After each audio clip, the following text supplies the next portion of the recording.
Yes. शहर talkies के show गपास्टिक में आप तमाम लोगों का एक बार फिर से स्वागत है। और ये जो सीरीज हम लोग चला रहे हैं, कला क्षेत्र के लोगों के साथ मुलाकात, भेंट मुलाकात, बातचीत की जो मुहिम हमारी चल रही है पिछले 4 महीने से। आज इस मुहिम में हमारे साथ रविजीता गोगोई हैं, आसाम से हमारे साथ जुड़ रही हैं।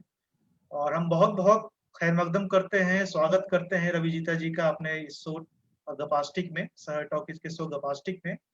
और जैसा कि आप लोगों को पता है कि हम कई पार्ट में इस गपास्टिक को चला रहे हैं। नाम तो एक गपास्टिक है, लेकिन इस गपास्टिक में एक पटना थिएटर को लेके स्पेशल शो हम लोग कर रहे हैं।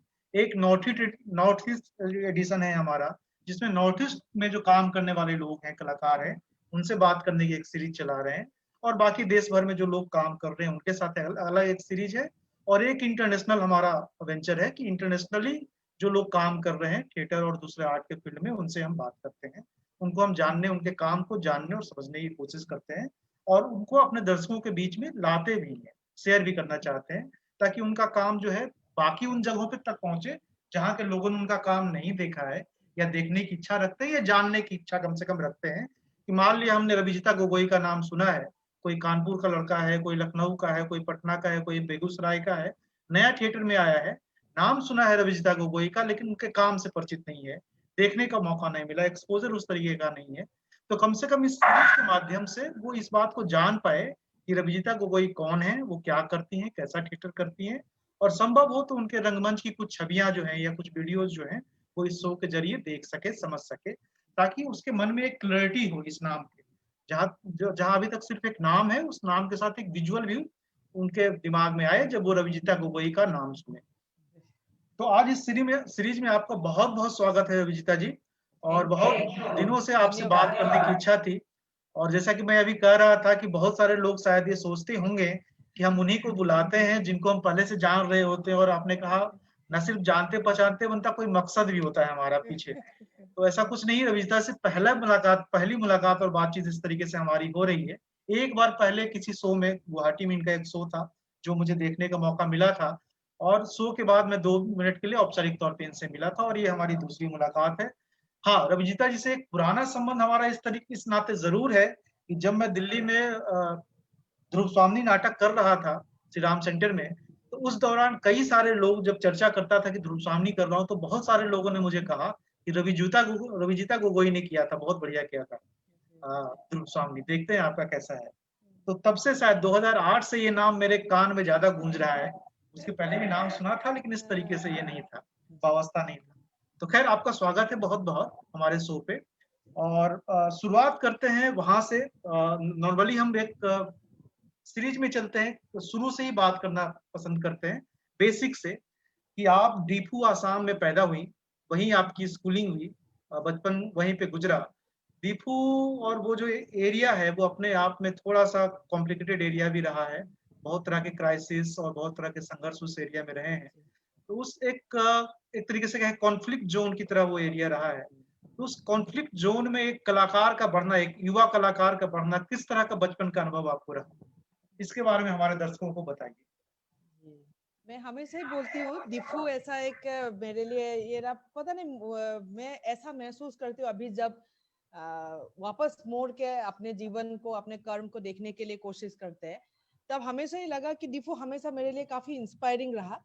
क्योंकि उस क्षेत्र में इतनी जाने अनजाने जो साहित्य के साथ साथ जुड़े हुए व साहित्यिकों के साथ जो मेरा एक भावों का आदान प्रदान, एक माहौल रहा।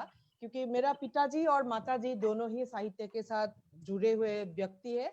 दोनों ने स्थानीय स्थानीय रूप में काफी लेखन किया। मेरे पिताजी ने कार्बी साहित्य, Karbi folk tale, Karbi literature के ऊपर काफी रिसर्च किया।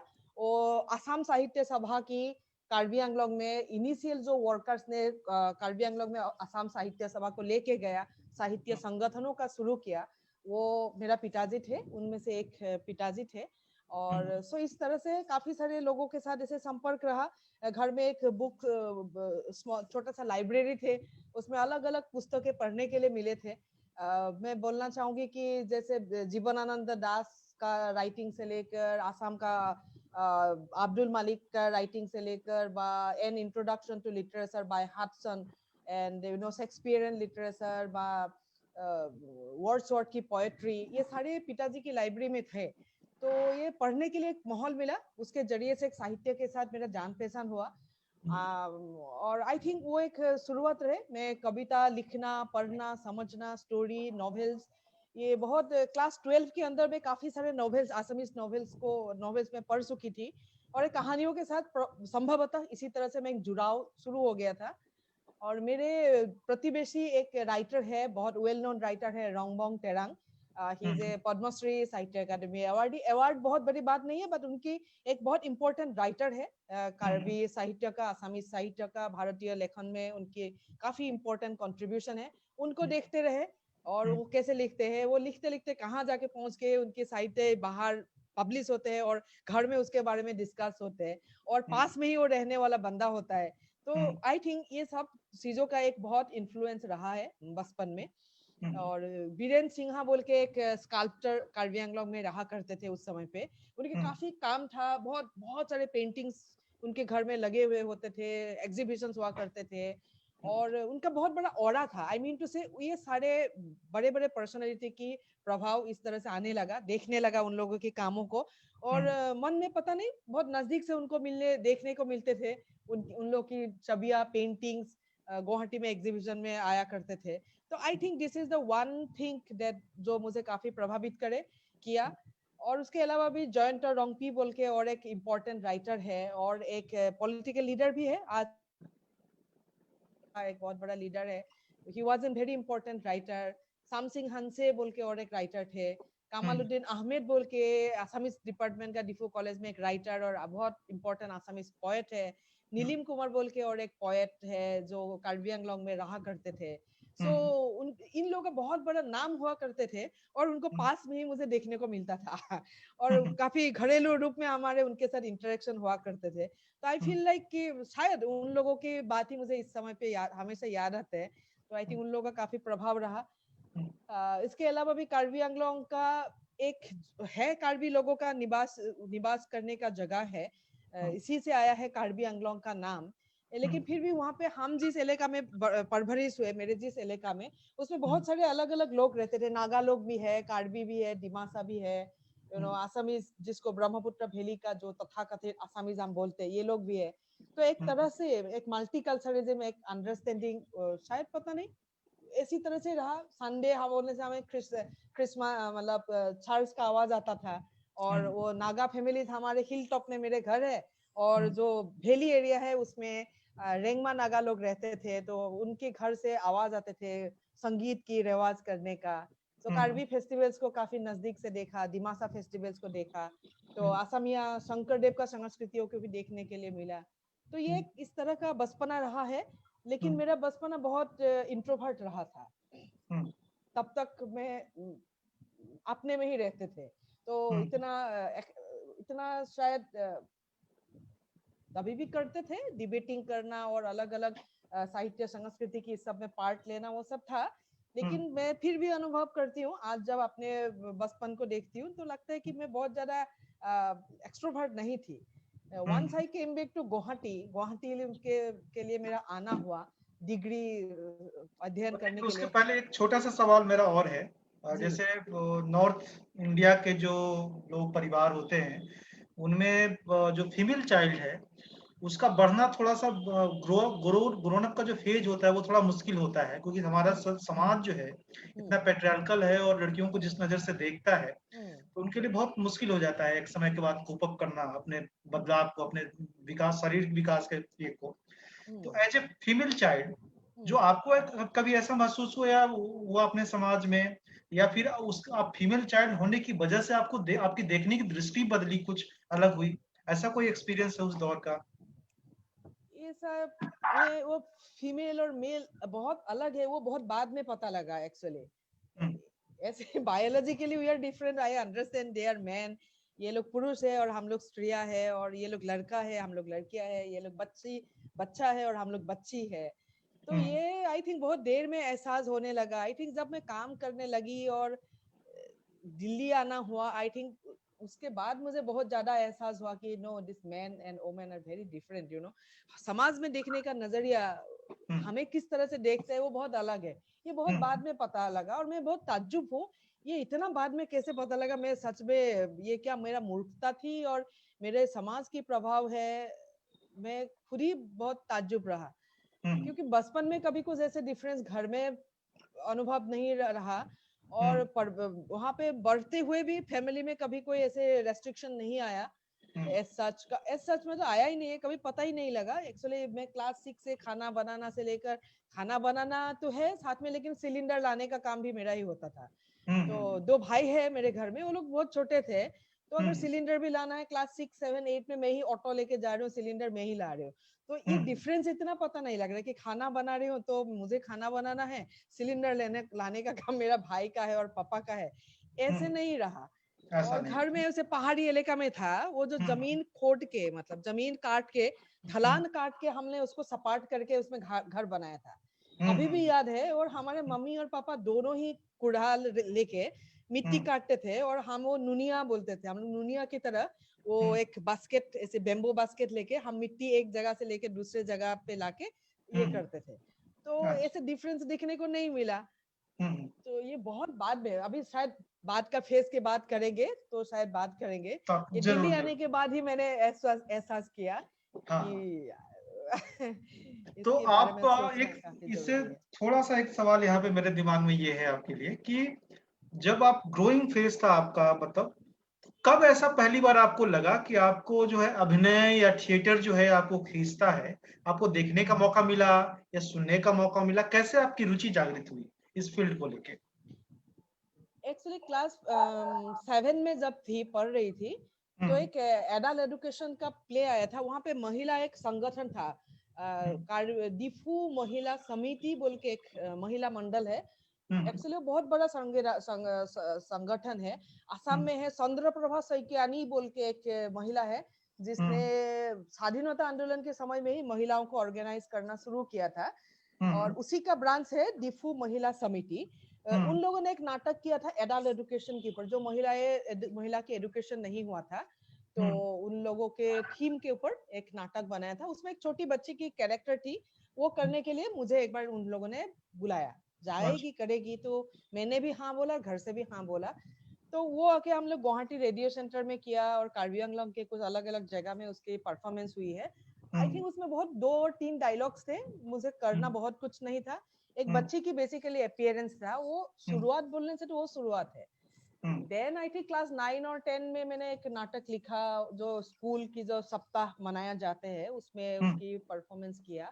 देन कॉलेज लेवल पे हायर सेकेंडरी 1, 2, और इसमें भी एक नाटक लिख के मैंने डिफू कॉलेज में उसकी प्रेजेंटेशन किया था। लेकिन जो कर रही थी उसमें इतना अनुभव नहीं, मतलब वो कर रही थी ऐसे में बहुत सारे कुछ डिबेटिंग करना, रिसाइटेशन करना, ऐसे चीजों में इन्वॉल्व थी। लेकिन मैं जब दूसरे के परफॉर्मेंस देखती थी, डिफू क्लब बोल के एक छोटा सा क्लब हुआ करता था, छोटा क्लब, लेकिन वो बहुत पुराने 100 इयर्स की पुराने क्लब है, जिसमें जब नाटक हुआ करते थे और मैं जब नाटक देखती थी, तब मैं सोचती थी काश ये करने के लिए मुझे मिलता, शायद मैं अच्छा करते, ऐसा करते, ऐसा करते। एक सपना था। खुद जो लिख रहे थे वो तो कर ही रहे थे, लेकिन मैं देखती थी कि दूसरों के काम पे मेरे को बुला के नहीं करवाया, मैं खुद ही लिख रही हूँ, खुद ही डायरेक्ट कर रही हूँ छोटे से, तो हो रहे। तो देख के सोचते थे अगर मेरे को करने के लिए मिलता तो शायद मैं ऐसे करते, वैसे करते। तो आई आपके थिंक बचपन में कार्बी आंगलांग के इलाके में, दीपू में, जहाँ आप बड़ी बड़ी हो, तो आप थिएटर का कल्चर था क्या? थिएटर का कल्चर कम था, बहुत ही कम था, बहुत ही कम था। आसामीज उसमें कार्बी नाटक तो था ही नहीं है, जो कार्बी आंगलोंग कार्बी का एरिया है, कार्बी नाटक का इतना प्रभाव नहीं था, नाटक भी इस तरह से नहीं है और आज भी नहीं है। आसामिया भाषा में भी उसकी प्रैक्टिस हुआ करता था, वो कहानियां सुनने के मिलते थे। जैसे विष्णु राभा डिफू में गया था, विष्णु राभा जाके डिफू में परफॉर्मेंस किया था। फनी शर्मा का कियो बोल के एक नाटक है, वो लेके उन लोग गए थे, ऐसे सुनने को मिलता था। और बहुत कम नाटक हुआ था, जैसे दुर्गा पूजा में होता है, बा कोई फंक्शन के समय पे वो लोग वो पूजा करते हैं, मतलब कोई नाटक का निवेदन उन लोग करते हैं, तो वही हुआ करता था। कल्चर नहीं था, लेकिन जो एक दो परफॉर्मेंस होते थे उसी को देख के ऐसा अनुभव होता था कि उसमें हम क्या, काश अगर उसमें परफॉर्मेंस में पार्टिसिपेट कर पाए। और एक बस यहीं पे एक छोटा सा इंटरवेंशन वाला सवाल है, जैसे बंगाल वहाँ आसाम में आपके यहाँ जो है यात्रा थिएटर का एक कल्चर है, वो भ्रमण थिएटर जो है आपके यहाँ का, भैया मोबाइल थिएटर जिसको बोलते जी हैं, तो क्या मोबाइल थिएटर की ट्रुप्स उधर पहुंचते थे, दीपू के एरिया में पहुंचते भी थे, जाते पहुंचते थे, पहुंचते थे? पहुंचते थे, पहुंचते तो थे। उसका बचपन का कोई चाइल्डहुड मेमोरी है आपका, आपको देखने का या? नहीं, नाटक देखने जाते थे, वो फनीएस्ट मोमेंट है। जैसे हम्म, वो एक बड़ा फेस्टिवल, एक आनंद मेला इस टाइप का एक माहौल होता है। टेंट हम्म, लगाता है, एक बहुत बड़ा एक एटमॉस्फेयर बनता है, और करीब 1000 सीट का कैपेसिटी होता है, तो 500 के अबोव होते हैं, मतलब लोग गैदरिंग होता ही है। तो वो गैदरिंग में जाने का एक अनुभव रहता है। मुझे उस समय में महाभारत देखने को मिला था मोबाइल थिएटर में, वो मुझे याद है। असम के एक फेमस अभिनेत्री विद्या राव, उन्होंने द्रौपदी का कैरेक्टर निभाया था। वो द्रौपदी का छवि मुझे अभी भी याद है। हम्म, और भवेंद्रनाथ शइकिया का कुछ नाटक जैसे दीनबंधु, ऐसे कुछ नाटक देख अभी भी याद है। और आर्टिस्ट का नाम लो तो रीना बोरा बोल के एक आर्टिस्ट है, प्रांजीत दास बोल के एक एक्टर है मोबाइल थिएटर का। इन हम्म, लोगों का देखना, मतलब बाकी बड़े फनीएस्ट मोमेंट है, जैसे वहां पे जाना, पकोड़ा खाना, पापड़ हम्म, फ्राई करके बेचते हैं, काली चाय पीना, हाँ। फिर ठंड में बैठ के कपकपी, एकदम। और ये माहौल, ये सब याद है। और नाटक जितना देखना है, साथ में वो सारे खाने का पैकेट भी साथ में लेके जाना, खाते रहना, देखते रहना, एक बड़े एक रोमांच कर एक मोमेंट बनता है। तो बट खैर मैं फिर तो आप काफी काफी फिर आप प्रभावित जैसे नहीं रहा। Yes, yes. जी जी। तो फिर आप ग्रेजुएशन के लिए गुवाहाटी आई। जी तो गुवाहाटी आने के बाद जो है आपका कॉलेज से ही, मतलब शायद आप हैंडी कॉलेज में थी? जी, मैं हैंडी कॉलेज में थी। हैंडी कॉलेज में थी। जी तो हैंडी कॉलेज में आप पॉल साइंस की पढ़ाई कर रही थी, तो उस दौरान नाटक आपने करना शुरू किया गुवाहाटी में पहली बार? जी जी जी जी। तो उसके एक्सपीरियंस के बारे में बताइए हमारे दर्शकों को। जी। ये गुवाहाटी कॉलेज में मैंने करना शुरू किया। हैंडी कॉलेज में पढ़ते पढ़ते मैंने वो नाटक करना शुरू किया, नाटक लिखना शुरू किया। एंड देन वो जो यूथ कॉम्पिटिशन्स होता है कॉलेज का, यूनिवर्सिटी का, यूथ कॉम्पिटिशन्स में मैंने पार्टिसिपेट किया, नाटक लेके गया। हम्म, और वो एक अनुभव रहा। साथ में मैंने एक वो आई थिंक बहुत इन्फ्लुएंशियल रहा मेरे लिए एक डिसीजन मेकिंग में, कि हम्म, थिएटर ही बाद में जाके भी मुझे थिएटर ही करना है, बा यही मुझे प्रोफेशन बनाना है। ये डिसीजन हम्म, लेना मेरे लिए शायद वहां से शुरुआत हुआ। हम्म, यूनिवर्सिटी में जब गया तो यूनिवर्सिटी लेवल पे जब नाटक का अवार्ड मिला और लोगों ने अप्रिशिएट करना शुरू किया, तो हम्म, अनुभव हुआ कि हाँ, इसका मतलब जो भी लिख रही हूँ, सो it is hmm, working for people, कहीं ना कहीं जाके वो काम कर रहा है। तो हम्म, जिस तरह का मैं डायरेक्शन दे रही हूँ, जिस तरह से मैंने अभिनेत्रियों से मैंने काम करवाया अपने नाटक में, उन हम्म, लोगों को जब अवार्ड मिला, देखा हाँ, इसका मतलब मैं जिस तरह से सोच रही हूँ, सो ये हम्म, काम कर रहे हैं।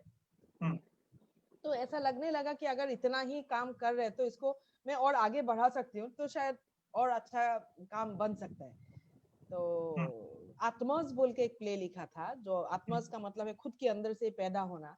आत्मज हम्म, बोल के एक प्ले लिखा, यात्रा बोल के एक प्ले लिखा था उस समय पे कॉलेज के लिए। हम्म, और यस, ये यूनिवर्सिटी की यूथ फेस्टिवल जो होते हैं, हम्म, और पूरा गुवाहाटी यूनिवर्सिटी के अंदर का जितना कॉलेजेस है, उस कॉलेज में से पार्टिसिपेंट्स आते हैं, उसके बीच में आपको सराहना मिलना अपने आप में बड़े एनकरेजिंग मोमेंट रहा। तो हम्म, देन उसके बाद गुवाहाटी में आने के बाद थोड़ा एक्सपोजर मिला, केलीगुला नाटक देखने के लिए मिला, देखने को मिला। हम्म, दुलाल रॉय जी ने किया था, आसाम का एक अभिनेता तपन दास ने उसको मुख्य भूमिका में पार्ट लिया था। तो हम्म, अलग अलग नाटक देखने के लिए मिला, उसमें से काफी प्रभावित रहे। मैंने सिख मंथ का यहाँ पे एक छोटा सा एक्टिंग कोर्स हुआ करता था, तो वो हम्म, कोर्स भी मैंने ज्वाइन किया था। हम्म, तो उसके बाद गुवाहाटी गुवाहाटी बोल के एक नाटक किया बहारुल इस्लाम की डायरेक्शन में, उसका 20 के आसपास प्रदर्शन हुआ। तो हम्म, उसमें मैंने लीड रोल में अभिनय कर रही थी। हम्म, तो वो भी देखा, इट इज ऑल्सो वर्किंग, लोगों ने थोड़ा पसंद करना शुरू किया, लोग रोते हैं, हंसते हैं, शो के बाद हम्म, मिलने आते हैं। हम्म, बल्कि वो एक विधवा की कैरेक्टर थी। एक हम्म, विधवा गुवाहाटी शहर में अपने पति की पेंशन निकालने के लिए आते, पेंशन की पैसा निकालने के लिए आते हैं, और हम्म, सरकारी दफ्तरों ने उसका क्या हालत बनाते हैं। और क्या हालत होता है उस परिस्थितियों से गुजरते हुए, और किस तरह का गुवाहाटी का पूरा ये है, एक छवि है, गुवाहाटी गुवाहाटी है इस प्ले का नाम। तो देखा लोगों का काफी एप्रिसिएशन रहा। फिर उसी के बाद एक्चुअली मैंने तुरंत एनएसडी के लिए अप्लाई किया, और तो फिर थिएटर में ही रहने के लिए थोड़ा ये किया। तो मेरा जो गुवाहाटी यूनिवर्सिटी में पढ़ाई कर रही थी, मैं पॉलिटिकल साइंस में उस समय पे मैंने प्रीवियस बोलते हैं पॉलिटिकल साइंस में मैं मास्टर्स कर रही थी। तो मुझे लगा कि 2 साल पॉलिटिकल साइंस का मास्टर्स करूंगी, फिर एनएसडी में जाके और एक बार मास्टर्स करूंगी, तो मुझे लगा मेरा समय निकल जाएगा हाथ से। तो मैंने पॉलिटिकल साइंस का मास्टर्स खत्म नहीं किया, ना करके फिर मैंने एनएसडी ज्वाइन किया। अच्छा, बढ़िया बढ़िया। तो जैसे कि हम लोग इस बात को जानते हैं अच्छी तरीके से कि आप जिस माहौल में बढ़ रहे होते हैं उसका बहुत ज्यादा असर होता है आपके काम के ऊपर, आपके डेवलपमेंट के ऊपर, आपकी सोच के ऊपर। जिस वक्त आप गुवाहाटी में थी, सक्रिय थी, थिएटर कर रही थी या सीख रही थी, या स्कूल के स्तर, कॉलेज के स्तर पे और अलग से ग्रुप में भी, उस वक्त आपकी याद का गुवाहाटी रंगमंच कैसा था? उसको आप कैसे देखती हैं, उस जमाने के गुवाहाटी के रंगमंच को? काम तो अभी भी कम है, और उस समय पे मुझे भी उस समय पे समझ में नहीं आता था काम कम हो रहे और ज्यादा है और किस तरह का। लेकिन इंस्पायर तो मैं काफी इंस्पायर्ड हूँ गुवाहाटी से, बा असमीज लिटरेचर से, असमिया साहित्य और असमीज एक्चुअली काफी गोल्डन, काफी अच्छा समय भी था। जैसे भवेंद्र नाथ चैकिया उस समय पे फिल्म बना रहा था, और उनका फिल्म एक से बढ़कर एक, पता नहीं फिल्म क्रिटिक ज्यादा अच्छा बता पाएगा, लेकिन वो लगातार समाज जीवन की कहानियों को लेके कैसे वो लोग फिल्मों के जरिए से कहानी बोल रहे हैं, और ये सारे कहानी, अभिनय, ये सारे कुछ काफी प्रभावित करते थे, वो अच्छे भी होते थे। एक मान लो कोलाहल बोल के फिल्म था, जो एकदम हमारे समाज का छोटे तबके की दो गरीब फैमिली की दो लड़की गुवाहाटी में नौकरानी बोलने के लिए आते हैं, दोनों बहन, और वो लोग जब बड़े हो जाते हैं, शादी के समय हो जाते हैं, तो गुवाहाटी का जिसके जिसके घर में रह के वो लोग काम करते थे, उन लोगों ने उन लोगों को अपने घर वापस भेज देते। तो क्योंकि इतनी बड़े लड़की कोई रखना नहीं चाहते, तो उसके बाद और समस्या आएंगे, शादी देना, वो देना। ठीक शादी के समय, शादी देने का बस शादी करवाने का समय होता है, उसी समय वापस, यही कहानी था। तो वो फिल्म काफी इन्फ्लुएंशियल था, मतलब किस तरह से कहानी कह रहे थे। ऊपर से जाहनू बरुआ फिल्म बना रहा था। आई थिंक मेरे को इस समय पे अगर देखो तो मुझे क्या याद आता है, मुझे यही याद आ रहा है, जाहनू दा का एक के बाद एक फिल्म आ रहा था। हालोधिया सराय बावधान खाया, पापोड़ी आया था एक्चुअली, पापोड़ी जिसमें गुपी देसाई ने अभिनय किया था। अपरूपा बोल के फिल्म आया था। फिर देन और एक इम्पोर्टेंट फिल्म आया था, मेरे को प्रभावित करने वाला पर्सनालिटी है, वो है गौतम बड़ा। वो एक फिल्म बनाया था कार्बी लैंग्वेज में, वो सो बीपू बोल के। तो वो भी एक बहुत इंटरेस्टिंग मेटाफोरिकल लेवल में जाके उन्होंने कार्बी स्टोरी को, जम्बिला अथॉन और कार्बी सादर, मतलब कार्बी जनजीवन की कहानी ही है, एक डॉक्यू फीचर की फॉर्मेट में वो फिल्म बनाया था। बाद में उनको अवार्ड्स वगैरह तो मिला, लेकिन वो फिल्म भी काफी मुझे प्रभावित किया। उसके बारे में जितना चर्चा हुआ करता था, फिल्म क्रिटिक्स काफी अच्छा थे। Manoj Barpujari was writing, then अभी का film maker Utpal Barpujari was writing, Bitupan Borbarua was writing, Manoj Goswami, he is a very important short story writer of Assam, अभी एक न्यूज़पेपर का एडिटर है। वो लोग भी फिल्म क्रिटिसिज्म लिखता था और नाटक का क्रिटिसिज्म भी लिखता था। तो actually then there was a time then when there was a art critic, and then उन लोगों ने नाटक को अप्रिशिएट करता था, अपने नजरिया से वो लोग क्या देखते थे उसको एनालिसिस करते थे। तो वो पढ़ने से भी हम इन्फ्लुएंस होते थे, भाई इतना बड़ा राइटर लिख रहा है, तो उसकी नजर को हम भी रेस्पेक्ट देते थे। भाई एक राइटर, एक अपने आप में एक बहुत अच्छा शॉर्ट स्टोरी राइटर, बा एक फिल्म क्रिटिक और थिएटर क्रिटिक बोल के जिसने नाम कमाया है, ऐसे राइटर ने हमारे नाटक के बारे में भी लिखा है। तो वो आई थिंक दिस क्रिटिसिज्म का भी एक काफी बड़ा प्रभाव रहा, क्योंकि वो लोग देखते थे, आर्ट को ऑब्जर्व करते थे और आर्ट के बारे में लिखते थे। तो नाटक में जैसे दुलाल जी का भी कुछ नाटक देखने के लिए मिला, बहारुल इस्लाम जी का देखने के लिए मिला, मुनींद भुइयां है, एक बहुत इंपॉर्टेंट राइटर है असमिस राइटिंग में। 3 प्ले है उनका, एक जोरुआ परोजा और एक हाथी और फांदी। हाथी की मतलब हाथी और असमीज लोगों का संपर्क, उसके ऊपर एक नाटक लिखा। एंड हंधिक्षण, यू नो दिस असमिया जाति एज ए असमिया कम्युनिटी और जाति उनका संधिक्षण उनका क्रिटिकल टाइम इस तरह का 3 बहुत इंपॉर्टेंट प्ले लिखा। एंड तो और एक राइटर है अली हाइदर, उनका एक एता सुलार कहानी बोल के एक प्ले है। तो ये सारे कुछ पढ़ने के लिए मिल रहा था। देखा कि समाज जीवन को उन लोग इतनी अच्छी से अपने कला आर्ट के जरिए से फिल्म और इसमें लाया। ऊपर से मुझे नॉवेल्स काफी पसंद करती थी। मैंने जैसे मामूनी रईसम गुस्साबी का बहुत एक फैन, बहुत बड़ा मैं रीड करती थी उनको। मामूनी उस समय पे काफी नॉवेल्स लिख रहे थे। मोरे धरुआ तरोवाल आया उस समय पे। आधा लेखा दस्तावेज उनका पहला जो आत्मजीवनी का ऑटोबायोग्राफी का पहला पार्ट आया। फिर then Homen Borgohain was writing autobiography, Atmanusandhan बोल के एक अपना ऑटोबायोग्राफी लिखा। अभी भी याद है, मतलब I was waiting for my father to come back from Guwahati. मतलब वो नोवेल को एक ही बार में पढ़ के, मतलब वो आत्मजीवनी एक ही रीडिंग में खत्म किया। करीब 400 पेज का है। तो तरह से लिटरेचर और उसके नाटक, उस समय की सिनेमा, आर्ट क्रिटिसिज्म और पेंटिंग्स, प्रोबेबली नोनी बुचारी, नोनी बरपुजारी, नीलपवन बरुआ, तो उन लोग के एग्जीबिशन लगातार देखना। और एक इम्पोर्टेंट पेंटर है, स्कल्पटर है, गणेश गोहाई। अभी वो बड़ौदा बेस्ड राइटर है, बड़ौदा बेस्ड है स्कल्पटर।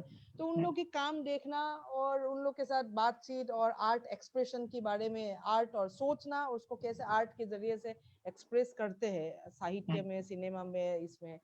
तो एक बहुत इंटरेस्टिंग दौर रहा आई थिंक, जो कभी कभी अभी के समय पे मैं मिस भी करती हूँ गुवाहाटी में। ऐसे शायद वो समय शायद गुजर गया और अभी शायद इस तरह से गुवाहाटी का असमिया सिनेमा, और सिनेमा तो थोड़ा फिर भी है, नाटक और आर्ट ऐसे कोई क्रिटिसिज्म नहीं है और कोई एप्रिसिएशन नहीं है, एनालिसिस नहीं है, ऐसे ही कुछ प्रैक्टिस चल रहे हैं, ऐसा मैं अनुभव करती हूँ। खैर, तो हम आगे बढ़ते हैं। आपका सफर जो है गुवाहाटी से, दीफू से गुवाहाटी के बाद अब जो है आप राष्ट्रीय नाट्य विद्यालय में पहले प्रयास में आपका चयन हुआ 94 में, और आप राष्ट्रीय नाट्य विद्यालय आई एज ए स्टूडेंट वहाँ पे पढ़ाई करने के लिए। जो 3 साल का जो आपका अनुभव है, राष्ट्रीय नाट्य विद्यालय एक बड़ी संस्था है, मतलब देश ही नहीं, हमारे देश की नहीं, एशिया की सबसे बड़ी संस्थाओं में से है नाट्य प्रशिक्षण के लिए, और दुनिया भर में इसका नाम है। और सच में जिस तरह का प्रशिक्षित लोग वहां से निकलते हैं, लगातार काम करते हैं, उसने भारतीय रंगमंच को आगे बढ़ाने में बहुत बड़ी मदद की है, और उसमें कोई दो राय नहीं है। तो आपका जो प्रशिक्षण का अनुभव है राष्ट्रीय नाट्य विद्यालय में, वो कैसा रहा, और क्या आपको ऐसी चीजें लगी जो आपके साथ जीवन पर्यंत बनी रही और आगे भी आपके काम आएंगी?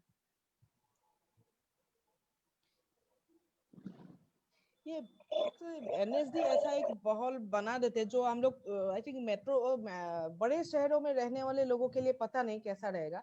आई थिंक जैसे स्मॉल टाउन लाइक डिफू से गुवाहाटी, और एक तरह का टीचर्स फैमिली से हूँ मैं, तो हम लोग एक किस तरह से आके एक दिल्ली और एनएसडी देखने को मिलता है। तो ये एक बहुत बड़ा अपने आप में ऐसे, मतलब खिड़की जैसे, अपने मन की खिड़की, सोचने का खिड़की खुल देने का माहौल बनता है, because of the library. I think it has a huge library which is open for everything. आपको हमेशा खुला ही मिलता है, मतलब आप रात 8 बजे तक खुला है, इतनी सारे पुस्तकें। और एक नया, ये सारे आर्ट स्टडी तो मेरे लिए बिल्कुल नया था। लिटरेचर मेरे लिए बहुत करीब था पहले से ही, लेकिन आर्ट स्टडी मतलब पेंटिंग्स के ऊपर इतनी बुक्स, और नाटक के ऊपर, डायरेक्शन के ऊपर इतनी सारे नाटक लिखी गई है, अलग अलग भाषाओं के लिखे हुए प्लेज उपलब्ध है। और ये एक बहुत बड़ा अपने आप ही, अब कभी भी आप प्रैक्टिस कर सकते हैं। ये माहौल के बारे में हम कभी नहीं सोच पाते थे। घर में जब रहते थे कभी नहीं होता था। एक डिसिप्लिन हुआ करता था, एक टाइम है सो जाने का, आपको उठने का, जागने का, एक डिसिप्लिन, एक फैमिली का डिसिप्लिन है। गुवाहाटी में भी जब रहते थे आपको इतना सुविधा ही नहीं मिलते थे, फ्रीडम तो मिल जाते थे। हॉस्टल लाइफ में आ गए गुवाहाटी में तो आपको फ्रीडम मिल गया है, आप अपने तरह से चीजों को देखना शुरू किया, लेकिन आपको इतनी सुविधाएं और एक क्रिएटिव एक्सप्रेशन के लिए इतना नहीं मिला। एनएसडी, आप जिस दिन में एनएसडी घुस गया उस दिन से आप 3 साल के लिए पूरा एनएसडी की कैंपस दिन रात आपके लिए ओपन है। आप लाइब्रेरी से किताब ले सकते हो, फिल्म निकाल सकते हो, पुराने नाटक निकाल सकते हो, एक ओपन एटमॉस्फेयर है। और टीचर्स क्लास के बाहर से बाहर भी आपको मिलने लगा, आप कभी भी बात कर सकते हो, डिस्कस कर सकते हो। ये एक आई थिंक आर्ट इंस्टीट्यूट का एक बहुत बड़ा देन है कि हम कभी भी प्रैक्टिस कर सकते हैं। मैं डिजाइन स्टूडियो की क्लासेस में काफी रात तक ऐसे ही कुछ ड्राइंग बनाना, मेरे टीचर जो रॉबिन दास है, और कभी नहीं भूलूंगी, इतना प्रभावित रहे मैं उनसे। तो जो भी काम देते थे और लगातार करते रहना, प्रैक्टिस करते रहना रात 2-3 बजे तक ऐसे। तो आई थिंक ये एक सबसे बड़ा देन है। दूसरा, टीचर्स जिस तरह से मिले, मैं बहुत ही आज के दिन पे भी मैं अनुभव करती हूँ, बहुत शुक्रगुजार हूँ कि, और मैं लकी महसूस करती हूँ इस तरह का मुझे टीचर्स मिले। तो टीचर्स का नाम लूं अगर, मैं अनामिका हक सर मैम को कभी नहीं भूलूंगी। और जिस तरह से कम दिन के लिए मिला था, विजिटिंग फैकल्टी में आई थी, काफी इन्फ्लुएंशियल रहा। और किस तरह से उसको बोलना, समझाना, एक्सप्लेन करना, और आपका दिमाग की खिड़की खुलना और आपको एक दिशा में ले जाना, आपको रास्ता दिखाना। तो रबिन दास सर का नाम ले ही रही हूँ। ही वॉज कंटिन्यूअसली मेरे 2 साल का डिजाइन टीचर रहा, सेकेंड ईयर, थर्ड ईयर, और फर्स्ट ईयर में भी उनके साथ कुछ काम करने के लिए, मतलब 3 साल में उनका साथ काम करने के लिए मौका मिला। तो कंटिन्यूअसली उनकी आर्ट एस्थेटिक्स को समझने के लिए मुझे मौका मिलते रहा। राम गोपाल बजाज मिला, उनके जरिए से मुझे साहित्यों के साथ फिर से दोबारा, हिंदी साहित्यों के साथ एक फिर से मुखातिब करवाया उनकी प्लेस को। ये कीर्ति जैन को मिला, मॉडर्न इंडियन थिएटर पढ़ाया करती थी, उनके जरिए से मैंने प्रसाद को जानना, बा हिंदी लिटरेचर को step by step, ancient literature तक जाने के लिए, बा समझने के लिए मौका मिला। और ठीक इसी तरह से अनुराधा कपूर मिले। ये सारे तो जो रेगुलर टीचर्स है उन लोगों का, बीएम शाह बोल के और एक टीचर मिला था, तो उनका भी काफी, ऐसे हर टीचर का मतलब टीचर से हमें कुछ ना कुछ सीखने के लिए जरूर मिलते हैं। तो सुरेश भरद्वाज बोल के एक लाइट का टीचर मिला था। So it is very particular, discipline, organised, कैसे सोचना है। ऐसे नहीं आप लाइट लगाओ, यहाँ से 5 लाइट, यहाँ से 5 लाइट, ऐसे लाल पीला हरा नहीं, कैसे सोचना है लाइट डिजाइन को, डे टाइम राइट डिजाइन, उसके इफेक्ट्स कैसे क्रिएट किया जाए और कम साधन में कैसे काम किया जाए। तो इस तरह का भी स्कूलिंग्स मिले हैं। तो I think it was very very very very important phase नहीं, ऑफ। वो तो है। स्कूल में जैसे कि एनएचडी का जब प्रशिक्षण का अपना जो तरीका है, उसमें प्रोडक्शन जो है बहुत जरूरी भूमिका के तौर पे वहां पे होते हैं। तो आपके जो अपने समय में, ड्यूरेशन में, आपने जो 3 साल में जो महत्वपूर्ण प्रोडक्शन किए, उनके बारे में अगर आपकी कुछ अच्छी स्मृतियां हैं तो आप शेयर कर सकती हैं कि कौन सी प्रस्तुति, कौन से डायरेक्टर के साथ काम करना आपको अच्छा लगा। जी जी जी, एक तो मैं बहुत मतलब बहुत पता नहीं कैसे, मैं बहुत डेडिकेटेड स्टूडेंट जैसा हूँ, जो भी सिखाते मैं सीखते रहती हूँ। तो एक मैं क्रिटिकल नहीं थी, and I kept myself non critical to anything. उस समय पे मैंने अपने आप को रखा था कि नहीं, क्रिटिकल अभी नहीं होना है।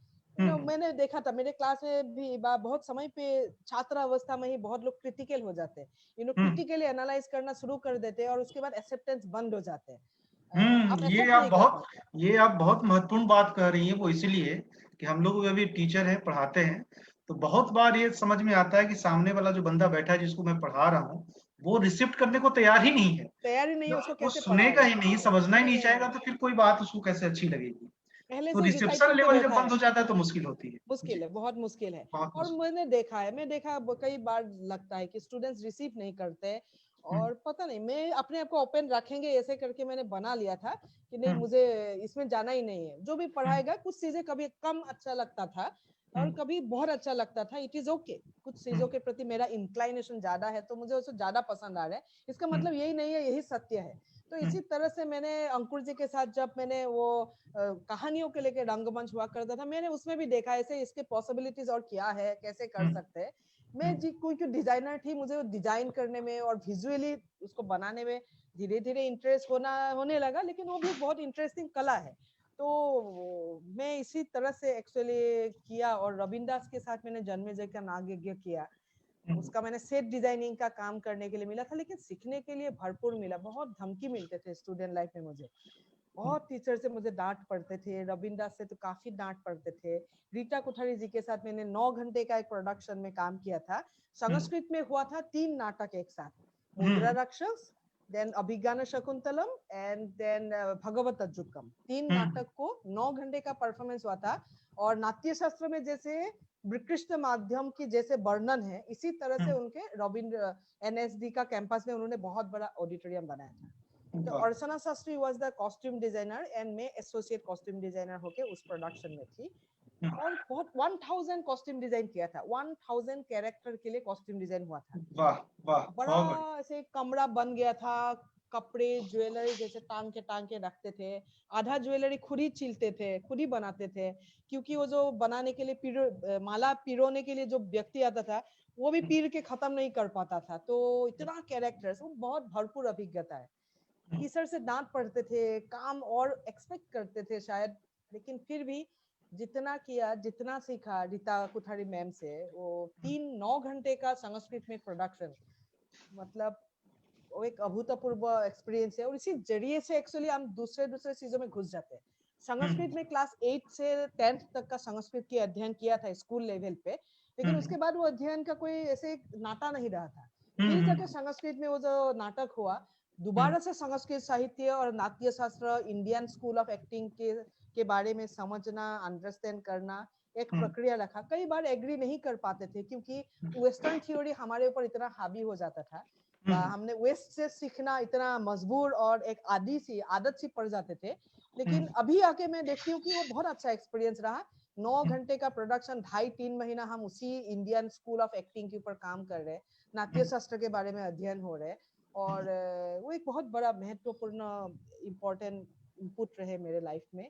रविंद्र दास जी के साथ जन्मे जगह नाग यज्ञ करना, वो भी अपने आप में एक बहुत बड़ा एक्सपीरियंस है। मैंने सेट डिजाइन किया एंड रविंद्र दास जी वो देख के करेक्ट करते थे। बेसिकली वो मैं जो कर रही थी वो करेक्ट करते थे, उनका आइडियाज वही है, उन्हीं ने दिया करते थे। तो वो करेक्शन के प्रोसेस में मैं जो जो गलती कर रही थी वो सीखने के लिए मिला। और भी वो एक्चुअली जयशंकर प्रसाद जी का प्ले था वो, जन्मे जगह नाग यज्ञ। वो एक बहुत बड़ा कैनवास का प्ले है, बहुत बड़ा कैनवास है, बहुत सारे कैरेक्टर्स है और बहुत सारे लेवल में उसके मल्टी स्टोरी नेरेशन है उसमें। तो रविंद्र दास जी उसमें लगे हुए थे, उस सारे स्टोरीज को कैसे निकाले और उभार के ऑडियंस तक कम्युनिकेट करे। तो एक वो भी एक बहुत इंटरेस्टिंग एक्सपीरियंस रहा। प्रसन्ना जी ने मेरे समय पे 3rd ईयर के साथ एक प्रोडक्शन कर रहा था, आखिरी किताब बोल के प्रसन्ना जी ने डायरेक्शन किया था। वो भी रिहर्सल देख के काफी सीखने के लिए मिला। तो किस तरह से I think Prasanna is a very very important Indian theatre mentor, actually Indian theatre teacher है। वो है, आज वो नहीं पढ़ा रहे, लेकिन वो उससे सीखने के लिए किस तरह से चीजों को इंटरप्रेट किया जाए और गिवन स्पेस में, गिवन दायरे में उसको कैसे एक्सप्लोर करने का पॉसिबिलिटी से वो प्रसन्ना जी से सीखने को मिला। ऐसे बहुत सारे प्रोडक्शंस है। जॉन रासेल्स ब्राउन के साथ हम लोगों ने मैकबेथ किया था, सॉरी उनके साथ एक प्रोडक्शन करने के लिए मिला था। तो ही उनको हमेशा पहले ही जानते थे शेक्सपियर लिटरेचर का एडिटर के रूप में। और वो जब नाटक करने के लिए आया, देखा कि how he is different from Indian theatre directors, like you no he was काफी वेल मेड प्ले डायरेक्टर्स है, like you no he is ready with everything, like set design ready था, कॉस्ट्यूम डिजाइन रेडी था, property design ready थे। सो वो भी एक school देखने के लिए मिला। खैर, एनएचडी के बारे में एक सवाल जरूर बनता है, जब वो आपके बैचमेट्स जो हैं, आपके बैच में और कौन-कौन लोग थे और वो किस तरह का काम उनका था? अगर कुछ लोगों के नाम जो जिनका आप शेयर करना चाहती हो तो जरूर बताएं। जी बिल्कुल, मेरे बैच तो बहुत, I am so happy that मेरे बैच में मेघना मालिक बोल के एक एक्ट्रेस है। मेघना मालिक अभी भी वो काम कर रही है, she is very actively involve, Haryana से है। तो उससे भी मैं क्लासमेट से बहुत प्रभावित हूँ। She was very good in Hindi literature, Hindi speaking में काफी अच्छे थे। इंग्लिश लिटरेचर में वो मास्टर्स कर चुकी थी। सो उनकी knowledge about literature was very high. And Sanjay Kumar Sonu बोल के एक बिहार पटना से एक मेरे बैच में थे, वो भी काफी मतलब बिहार की थिएटर रंगमंच से जुड़ा हुआ था, काफी थिएटर करके गए थे। चेतन पंडित बोल के एक अभिनेता है अभी, वो देवास से है, मध्य प्रदेश से है। उनका भी काम अभी काफी हिंदी फिल्मों में सराहनीय है। देन ऋषिकेश जोशी बोल के महाराष्ट्र से है। तो वो भी एक बहुत पुख्ता अभिनेता है इस समय का। जयाशील बोल के है, आसाम से ही थी। जयाशील मेरे क्लासमेट भी थी, हैंडी कॉलेज में हम लोगों ने एक साथ पढ़ाई भी किया था। वो भी बंगाल में रहती है। अशरफुल हक बोल के और एक आसाम का ही अभिनेता मेरे साथ था, लेकिन इत्तेफाक है वो गुजर गए, हमारे बीच नहीं रहा इस समय पे। राजपाल यादव बोल के एक अभिनेता है जिसको शायद बहुत लोग जानते हैं, कॉमेडी कैरेक्टर्स करते हैं बोल के। He is a very brilliant actor. तो वो भी मेरा क्लासमेट है। तो हम लोग 20 लोग एक साथ पढ़ा करते थे, झगड़ते थे और डिसएग्रीमेंट्स काफी ज्यादा हुआ करते थे एनएसडी के क्लास हर बैच की एक खासियत जरूर है कि उसमेमें कोई ना कोई स्टार जरूर मिल जाता है। यस। खैर, तो हम आगे बढ़ते हैं। आपने जब डिजाइन एंड डायरेक्शन में जो है एनएसडी किया, और जो लास्ट आपको जो प्रोडक्शन करना, स्टूडेंट प्रोडक्शन करना होता है, उसके लिए आपने जयशंकर प्रसाद की का जो नाटक है ध्रुव सामनी, उसका चयन किया। पहले तो ये कि एक आसाम से नॉन हिंदी बेल्ट से आया हुआ एक आदमी जो है, मेरी रुचि इसमें जानने में है कि जयशंकर प्रसाद के नाटकों में आपकी रुचि कैसे हुई, किस वजह से हुई, और ध्रुव सामनी नाटक आपने क्यों चुना? मेरे लाइफ में का ये बहुत बड़ा ये है मैं जब एनएसडी फर्स्ट ईयर में एडमिशन लिया, तब जाके अभी संस्कृत में आसाम में जब स्कूल में सीख रही थी, तो संस्कृत आसाम में असमिया कैलीग्राफी में ही सिखाया जाता है, लिपि में, असमिया लिपि में। अब हिंदी लिपि के साथ मेरा एकदम क्लैरिटी नहीं था, उसका क वर्ग से लेके प वर्ग और ये सारे अल्फाबेट तक क्लियर नहीं था। लिटरली मैं जब गुवाहाटी से दिल्ली जा रही थी, ट्रेन में अ आ क ख सीख रही थी, मतलब वो अच्छा। लिखने के लिए कोशिश कर रही थी, और वो जारी पूरा 1 साल में अ क ख सीख रही थी एनएसडी में। और इतना कठिन परिस्थिति था हिंदी बोलने में, और हम लोग हंस के बात करते हैं, दुख में भी हंसते हैं, सुख में भी, ऐसे ही मतलब जनरली हैप्पी पीपल। और हम ऐसे हंसते बोलते कि लोग पूछते थे कि आप कैसे हो, तो उसे हम बढ़िया, फिर बाद में किसी को भी सामने आ जाते थे, उसको देख के मुस्कुराते थे। लोग बोलते थे कि आप क्यों मुस्कुराते हैं, लेकिन हम मुस्कुराते रहते हैं हम लोग मुस्कुराने वाले इंसान हैं, तो बस हम मुस्कुराते हैं। ये एक बहुत बड़ा ये रहा। और हिंदी भाषा के साथ वो हर चीज लगता था, इनिशियली इतना डांट के बात करते ये लोग, कैसे हो, ऐसे बोलते कैसे हो, हम हंसते भी नहीं है ये लोग हंसते भी नहीं है। और असम में है तो फिर हम पूछेंगे आप कैसे हैं, यू नो इट्स लॉट माने बहुत इंक्विजिटिव ने है, अंदर एक जिज्ञासा है जानने के लिए, lots of energy will flow, like ना, आप कैसे हैं, हंसते हैं। तो वहां बताओ आप कैसे हो, बोलने का तरीका बिल्कुल ये, इतना डांट के बात करते थे, और बड़े मेरे कॉन्फ्लिक्ट रहा इस बात को लेके। लेकिन धीरे धीरे मैं देखा कि हिंदी भाषा इतना खूबसूरत लगने लगा जब मैंने खड़ी बोली हिंदी के साथ मेरा परिचय होना, और संस्कृताइज हिंदी से जब मेरा परिचय होना शुरू हुआ, तो मैं बहुत फिदा हो गई कि ये लैंग्वेज इतना खूबसूरत है। और जब हिंदी ग्रामर को मैंने अध्ययन किया, मेरे को क्लास में पढ़ाया करते थे डिक्शन सब्जेक्ट में, बीना मेहता जी पढ़ाया, और मैंने देखा ये असमिया भाषा सीखने से भी आसान तरीका है, क्योंकि ग्रामर इतना क्लियर है। वो सिखाना और सीखना, आई थिंक बहुत, मुझे असमिया सीखने में भी इतना क्लैरिटी नहीं था, क्योंकि स्कूल में इतना क्लियर ढंग से पढ़ाया नहीं जाता था। और यहाँ पे फोनेटिक्स का इतना क्लैरिटी है, ग्रामर की इतना क्लैरिटी है, तो मुझे इस लैंग्वेज से धीरे धीरे प्यार होने लगे, मोहब्बत होने लगे। और मैं धीरे धीरे, पता नहीं, सेकेंड ईयर से हिंदी लिटरेचर थोड़ा मैंने पढ़ना शुरू किया। अच्छा। तो मैंने लगा कि मैं असमिया लिटरेचर में इतना, मतलब मेरा करीब रिश्ता रहे, और मुझे लगा कि यहाँ का पुख्ता राइटर्स को मुझे पढ़ना है। तो बजाज सर के जरिए से, बजाज सर का ऐसा था कि बातों बातों में 2 कविताएं तो बोल ही देते थे तो बातों बातों में ऐसे बोल देते थे, डाला का कुछ बोल देते थे, मुक्ति बूझ बोल के बोलते थे, पहले तो देखते रहते थे, तो लेकिन वो बहुत अच्छा रहा। वो बोल पूछते रहते थे कि तुम्हारे वहां पे भी कुछ होगा ऐसे ऐसे, रिवोल्यू उसने ऐसे ऐसे करके, मुक्ति बुद्ध का पोएट है, सुनने में बड़े इंटरेस्टिंग लगता था, क्योंकि बच्चों भाई का बोलना बड़े बड़े बोली में बड़े उसका ये है, इतना अच्छा से बोलते थे, मैं प्रभावित होती थी, मुझे लगा पढ़ना है, तो धीरे धीरे पढ़ने लगा, तो थोड़ा इंटरेस्ट बढ़ने लगा। और डिप्लोमा जब करने के लिए मेरे पास मौका आया, थर्ड ईयर में मुझे डिप्लोमा करने के लिए एक नाटक ढूंढना था, तो मैंने निर्णय किया था कि मैं हिंदी साहित्य का एक लिखी हुई, मैं कोई नोवेल को नहीं उठाऊंगी। उस समय पे हमारे डिवाइस का टेंडेंसी आ गया था इंडियन थिएटर में। इंडियन थिएटर में वो जो अभी प्ले डिवाइसिंग करते रहना, पोएट्री को, नोवेल को, बाद नया कॉन्सेप्ट लेके करने का जो एक टेंडेंसी, वो हमारे समय पे ही आ चुका था। लेकिन मैंने डिसाइड किया था मैं नहीं करूंगी, और क्योंकि मेरा इंक्लाइनेशन उसके प्रति था, लेकिन मैंने निर्णय किया था एक लिखी हुई प्ले को अच्छी तरह से शुरू से अंत तक मुझे करना है। तो हिंदी साहित्य सुनने के लिए मैंने किया, हिंदी साहित्य का ही मैंने प्ले उठाने के लिए निर्णय लिया। भीष्म साहनी जी से लेकर, और मैंने अंधयुग के बारे में भी कंसिडर किया था। साथ में उस समय का टोनी मॉरिसन का बिलोवेड नोवेल भी आया था, और बिलोवेड नोवेल और ये ध्रुव सामनी, ये दोनों के बीच मेरे बहुत समय तक एक जूझ रहा मैं बिलोवेड को लेके एक प्ले में लाऊं, नए नए प्ले फिल्म, नए नए वो नोवेल आया था बिलोवेड, तो वो करूं और ये करूं, उसके बारे में काफी मेरा ये रहा।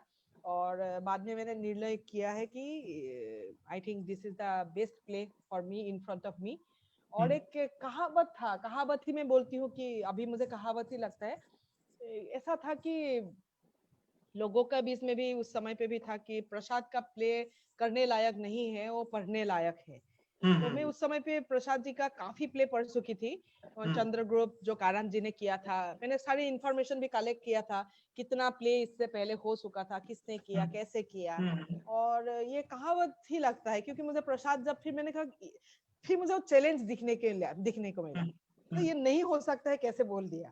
फिर मुझे लगा ऐसे, और मेरे सामने हमेशा ये जुनून रहता है कि ऐसे कुछ नहीं है जो नहीं हो सकता है, सब कुछ हो सकता है। आप अगर करना चाहते हो जिंदगी में, जीवन में, कला में, सब में हो सकता है। ये मेरा विश्वास आज भी है, उस समय पे भी था।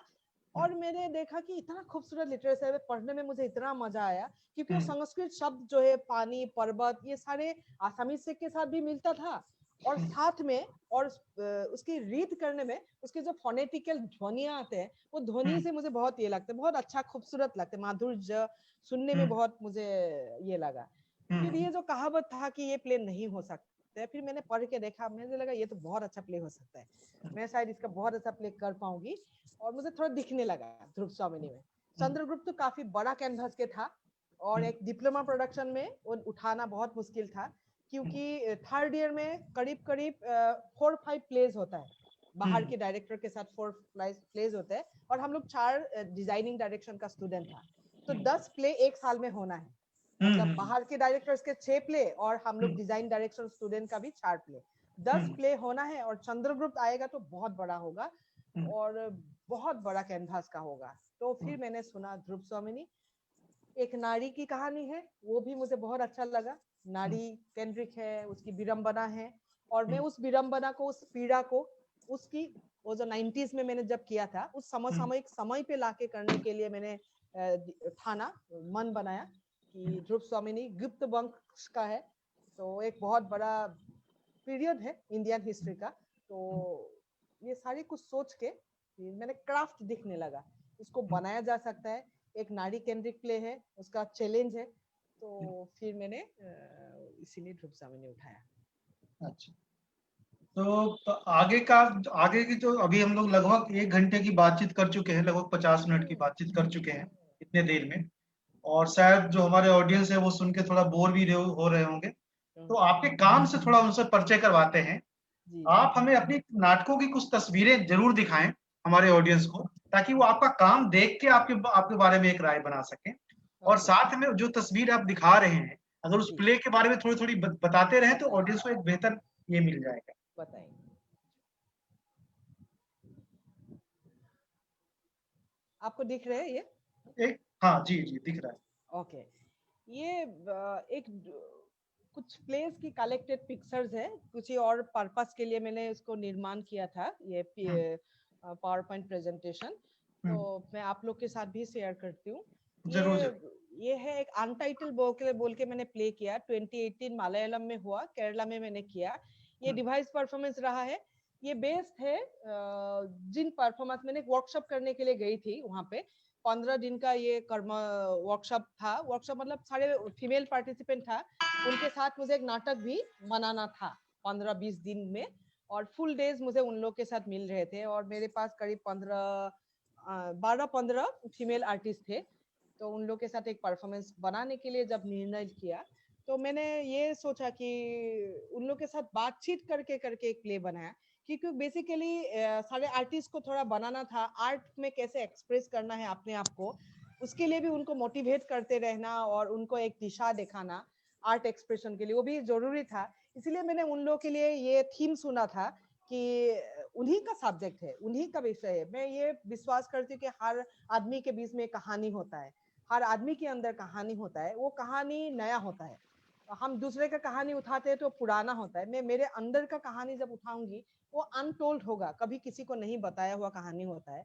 तो मैंने मेमोरीज उठाया, इंसान के मेमोरीज में जो होते हैं, बा जेंडर को लेके बा पर्सनल हिस्ट्री होता है। मेरा जैसे रॉबिजिटा का एक पर्सनल जर्नी है, मृत्युंजय का एक पर्सनल जर्नी है, वो जर्नी से चीजें मिला के हम लोगों ने ये प्ले को निर्माण किया था।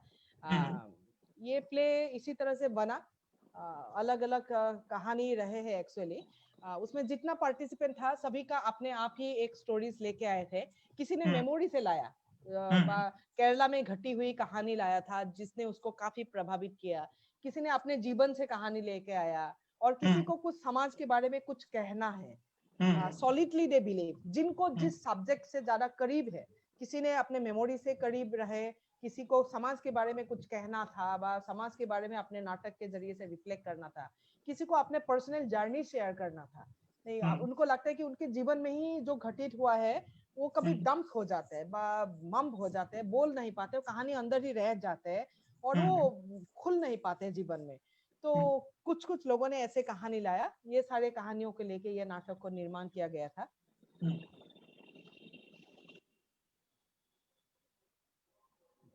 हाँ, बहुत इंटरेस्टिंग है ये। यस, धन्यवाद अगर आपको अच्छा लग रहा है।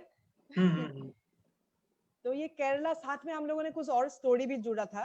Kerala history of women struggle का जो स्टोरी है, केरला का जो वोमेन स्ट्रगल का स्टोरी है, बहुत लोगों को मालूम है। उन लोग की जो ब्राह्मणवाद और ये सब चीजों से के जरिए से जो आदिवासी लोग हैं, उनको अपर वस्त्र, बिना वस्त्र से ही वो लोग रहना पड़ता था समाज में। और इसको लेके बहुत सारे लेखन आया है, नॉवेल्स भी आए हैं। जी जी। तो उसके स्टोरीज लाया था।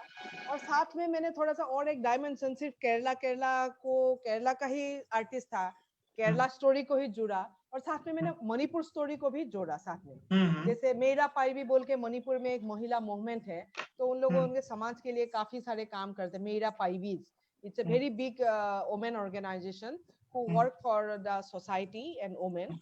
And then I also took this Iram Sarmila and the story of her sacrifice to the society, वो स्टोरी भी लाके जोड़ के हम लोगों ने ये प्ले निर्माण किया था उस समय पे।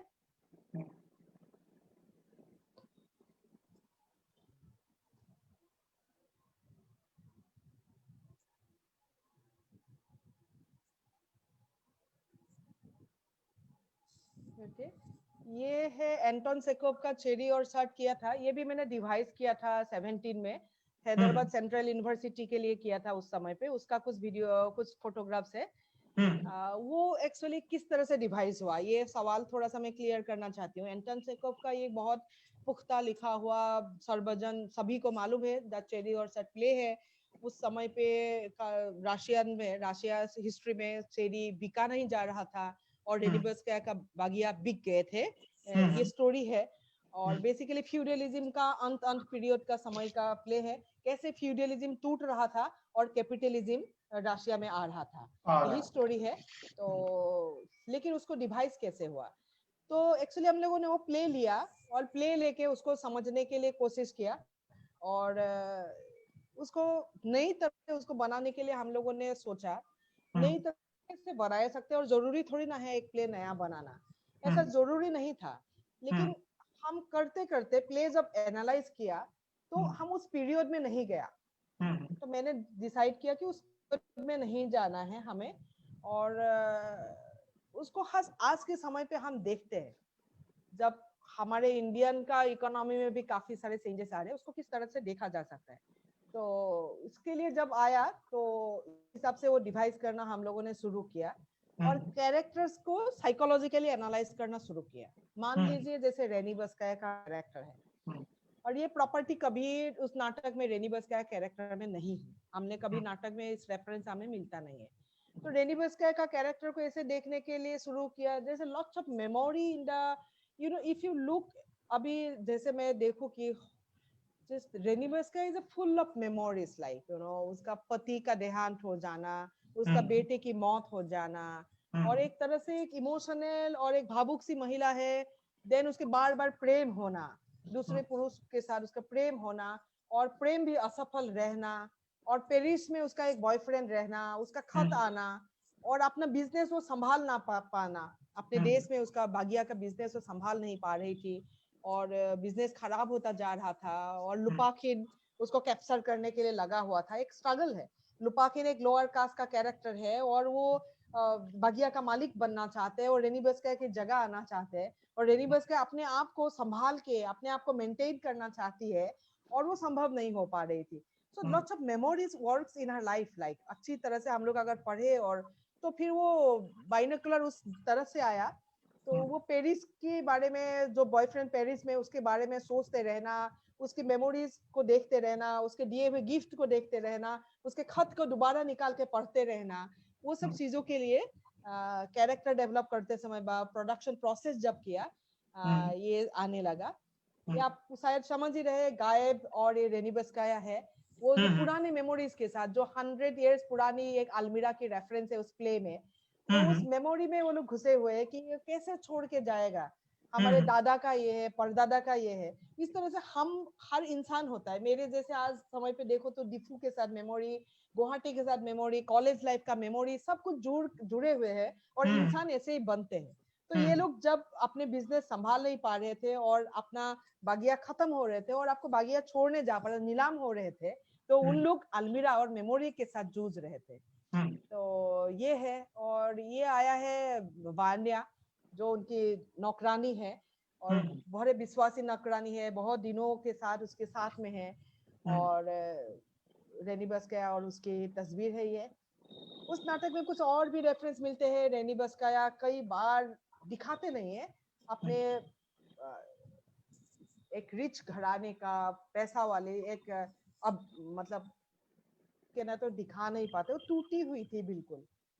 डायलॉग में शायद नहीं दिखाते हैं लेकिन अंदर से बिल्कुल वो टूटी हुई महिला थी। तो ये एक नाजुक मोमेंट है जिसमें अपने आप को खत्म करने के लिए रेनी बस्काया सोचती है।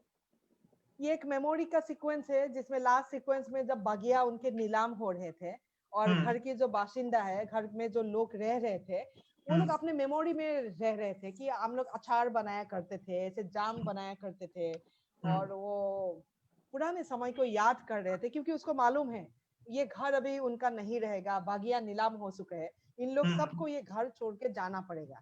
तो लेकिन वो उस मेमोरी से अपने आप को छूट नहीं पा रहे थे।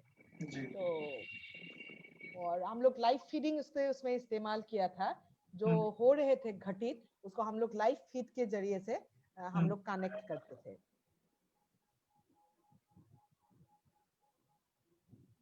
Yes, these are the pictures of that play.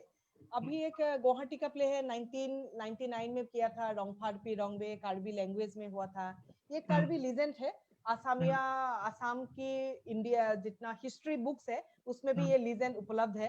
Karbi लोगों का रिटेन हिस्ट्री नहीं है। इट इज वेरी इंटरेस्टिंग, आपको जान के खुशी मिलेंगे। उनके बीच में बहुत ओरल हिस्ट्री का ट्रेडिशन है, हिस्ट्री बोला जाता है, ओरल हिस्ट्री का ट्रेडिशन है। और उस ओरल हिस्ट्री में भी इस लीजेंड के बारे में रेफरेंस है। रोंगफारपी रोंगबे बोल के एक महिला थी और वो भी एक मिडिल एज का स्टोरी है, जिस समय पे एक जो राजा है वो पारक मीन्स फॉरेन राजा के, मतलब जो राजा है वो फॉरेन राजा था, वो अपने कार्बी कम्युनिटी का राजा नहीं था।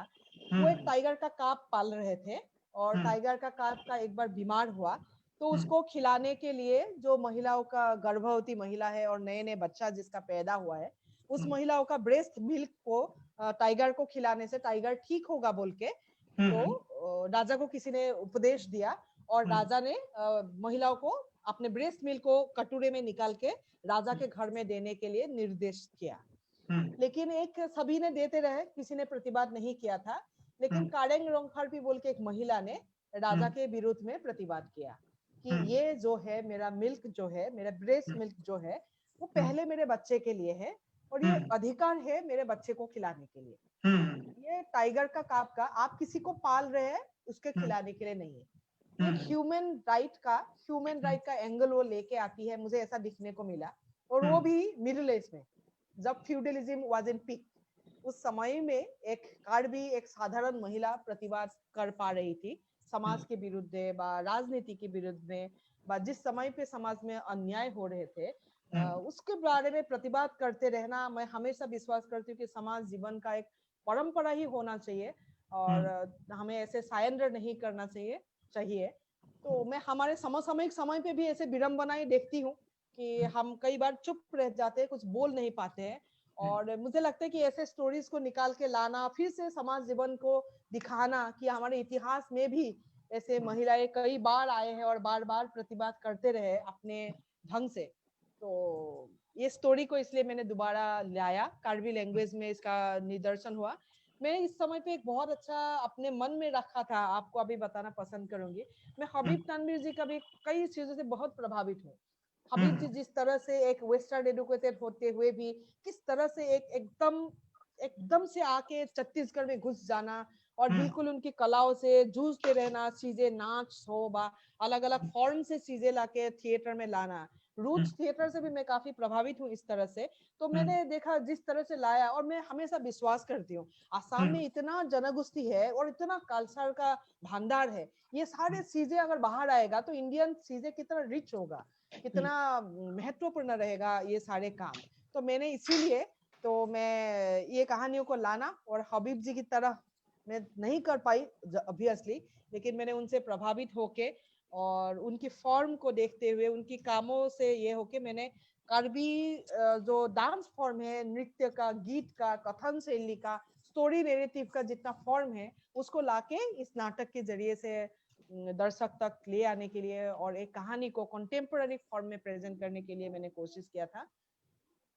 उसके बाद का ये तस्वीर है निशेली, नागा प्ले है, ये एक फोक टेल है, 2000 में मैंने किया था नागालैंड में। और ये भी मेरे बहुत करीब है, ये एक फोक टेल है नागालैंड का, एक सेमा नागाओं का एक फोक टेल है निशेली।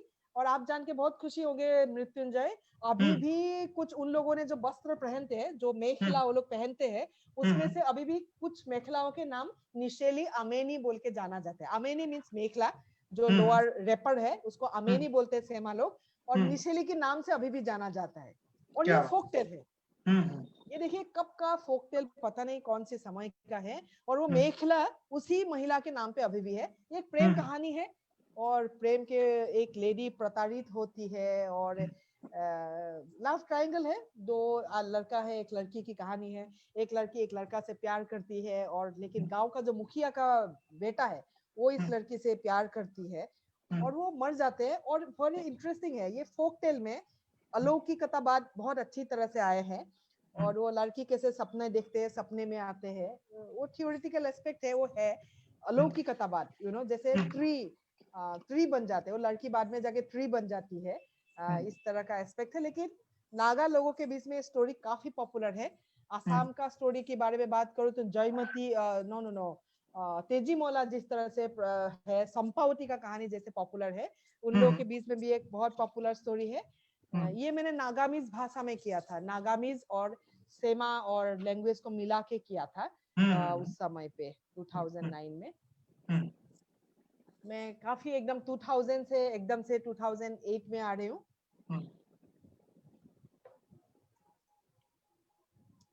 2008 में जाके नागालैंड में मैंने फिर दोबारा काम किया था। टेक्निकलर ड्रीम्स, इस बार नाटक काफी बदल चुका है, फोक टेल से मैं बाहर आ चुकी हूँ, टेक्निकलर ड्रीम्स नाम दिया है। और ये नागामीज और आव और इंग्लिश ये सारे लैंग्वेज मिला हुआ प्रोडक्शन था, ये डिवाइस किया था कॉन्सेप्ट लेके।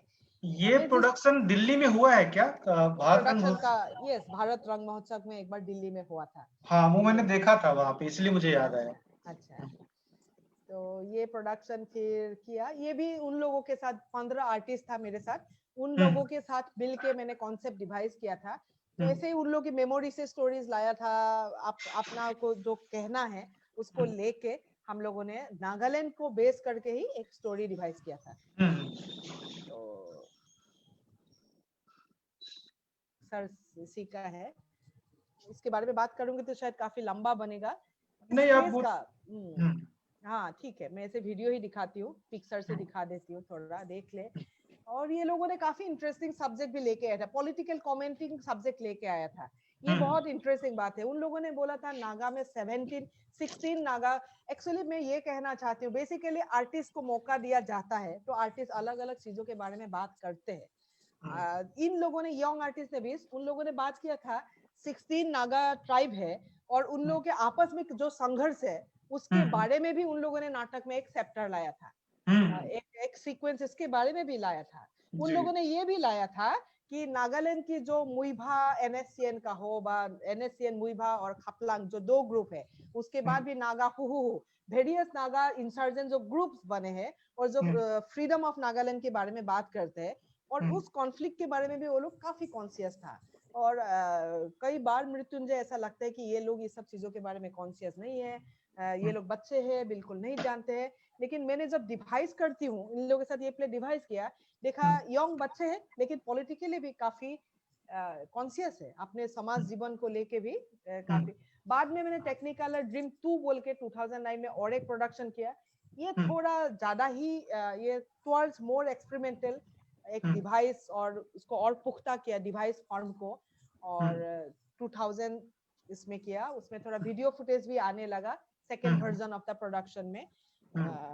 तो ये है, तो नागालैंड के मेरा काम है, 3 प्रोडक्शन के है।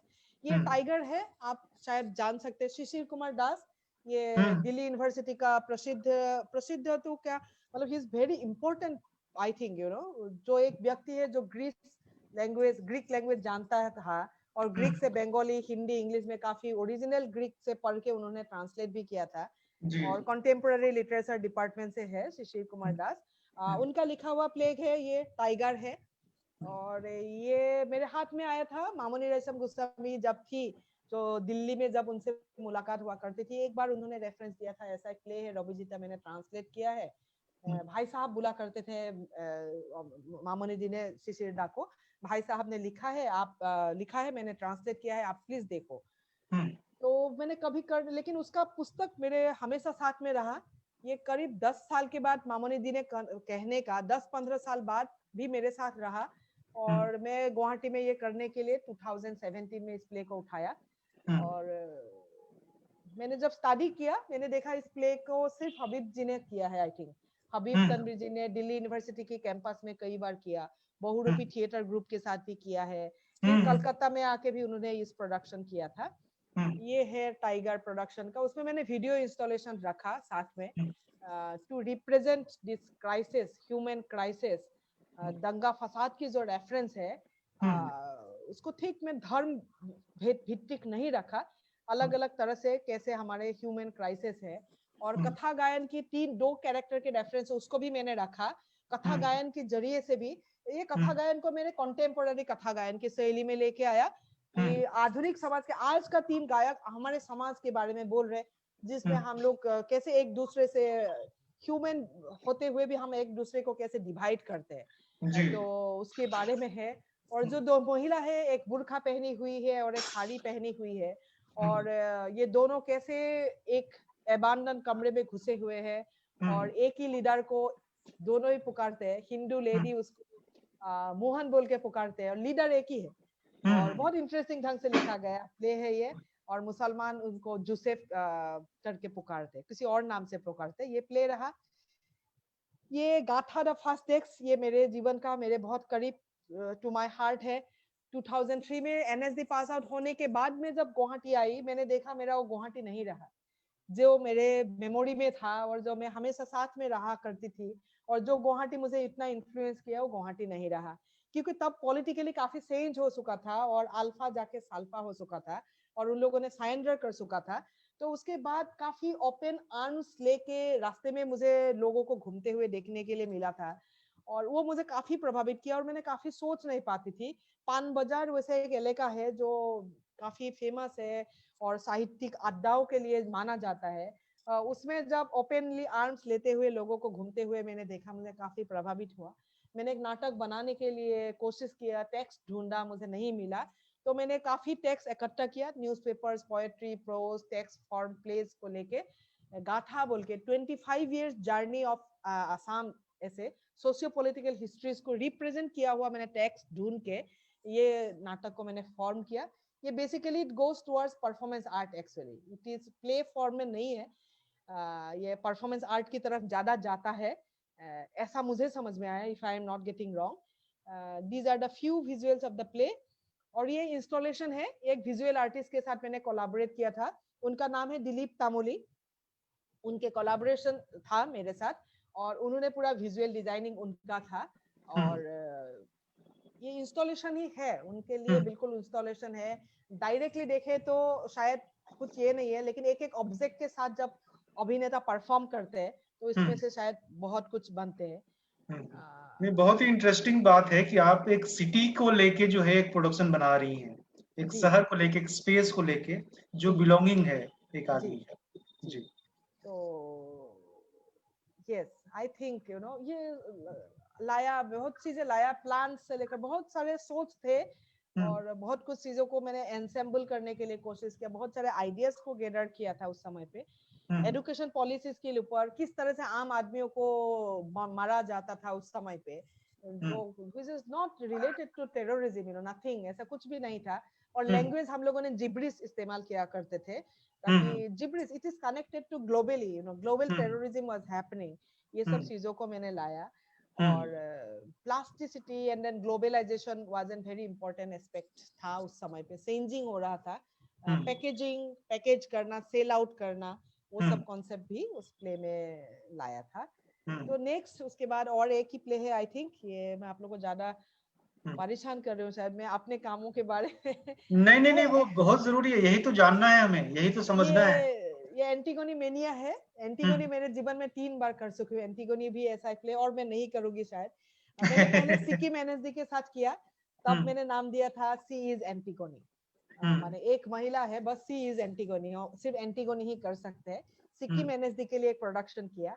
उसके बाद मैंने और एक प्रोडक्शन किया, उसको एंटीगोनी नाम देके किया था, जो आपने उसका एक प्रदर्शन आपको देखने के लिए मिला था। हाँ, गुवाहाटी में देखा था मैंने वो। उसके बाद मैंने और एक एडॉप्टेशन किया, third adaptation of Antigone in my life, that is Antigone mania. It is kind of this, then it is, इस समय पे आके मुझे ऐसा लगने लगा Antigone is a mania now, we are just talking of Antigone and then nowhere this Antigone exist. आज के समाज में कोई एंटीगोनी एग्जिस्ट नहीं करते, लेकिन आप गूगल खोल के देखोगे दुनिया भर में लोग एंटीगोनी अभी भी प्रदर्शन करते जाते हैं। अफ्रीका में भी लोग अभी भी एंटीगोनी करते हैं। ऑल थर्ड वर्ल्ड कंट्री, मतलब जो डेवलपिंग कंट्री है, वो एंटीगोनी हम बहुत पसंद करते हैं, जहाँ पे विद्रोह है, प्रतिवाद है, समाज जीवन के ऊपर। जितने ग्रीक प्लेज हैं उसमें एंटीगनी जो है सबसे ज्यादा परफॉर्मेंस अभी होता है उसका, इस नाटक का। आई थिंक, और उसका एडेप्टेशन काफी अलग अलग तरह से, काफी अलग अलग भाषाओं में, अलग तरीके से, काफी अलग अलग भाषा में अलग अलग तरह से किया जाता है। सो प्रतिवाद की भाषा मुझे हमेशा बहुत करीब रहा, जहाँ प्रतिवाद है, और मुझे लगता है कि प्रतिवाद का कहने का मतलब एक आवाज उठाना, एक कला के जरिए से मैं जहां तक बात कर सकती हूँ, एक उसके बारे में बोलना, आई थिंक मैं हमेशा जरूरी समझती हूँ। being a social being, I think, I don't know am I right or wrong. So वो एंटीगोनी मेनिया आया। आप शायद जानते हैं, जा अनुई की जो फ्रेंच एडेप्टेशन है, उस टेक्स्ट को लेके मैंने कंप्लीटली फिर दोबारा असामीज एडेप्टेशन किया, उसके डायलॉग्स को रीराइट किया, पूरा असामीज कॉन्टेक्स्ट में लेके आया। और एक इंडिजिनियस जो आसाम का जो लोग है, जो ट्राइबल कम्युनिटी है, जिसको ट्राइबल बोला जाता है, एथनिक ग्रुप है, इन लोगों की एक, अगर महिला अगर सवाल उठा रही तो कैसा होगा आज के समय पे, इस तरह से उन लोगों की वेशभूषाओं के ऊपर काम किया गया। कार्बी से मैंने उन लोगों के एलिमेंट लाया, जो बैग है, जो मेखला है, ड्रेस है, उन लोगों से लाया। आज की एक कार्बी लेडी अगर प्रतिवाद करे तो कौन सा सब्जेक्ट होगा, कौन सी विषय होगा, जो सारे विषय के ऊपर वो प्रतिवाद करेगी, उस नजर से इसको लेके आया था। तो ये आपने जो प्रदर्शन देखा उससे काफी अलग है, बदल चुका था पूरा प्रेजेंटेशन इसकी।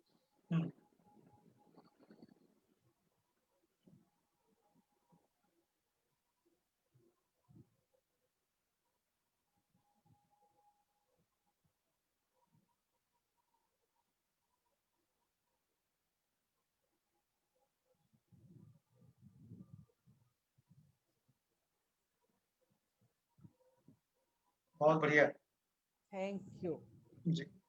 तो अब मैं उस सवाल से को वापस फिर से लाता हूँ, क्योंकि आपका जो वर्क प्रोफाइल में देख रहा था और आपका जो कुछ काम मैंने देखा है, बहुत ज्यादा थिएटर आपका नहीं देखा है, 2-3 नाटक देखे हैं मेरे ख्याल से। तो लेकिन वो देखते हुए जो मुझे एक चीज समझ में आई कि आपके पूरे काम में फेमिनिस्ट आइडिया जो है, आइडिया ऑफ फेमिनिज्म जो है, बहुत स्ट्रांगली निकल के आता है। और वो तो ऐसे भी समझ में आता है जब आप ग्रेजुएशन के दिनों में या बाद में जब राष्ट्रीय नृत्य विद्यालय में आप पहला ही टेक्स्ट अगर आप चुनती हैं दिल सामनी करने के लिए, तो उससे आपको ओरिएंटेशन समझ में आता है कि आप किस तरीके का सोच रही हैं और किस तरह का थिएटर करना चाह रही हैं आगे। तो एक लंबी जद्दोजहद है आपके काम में फेमिनिज्म और पॉलिटिक्स को लेके।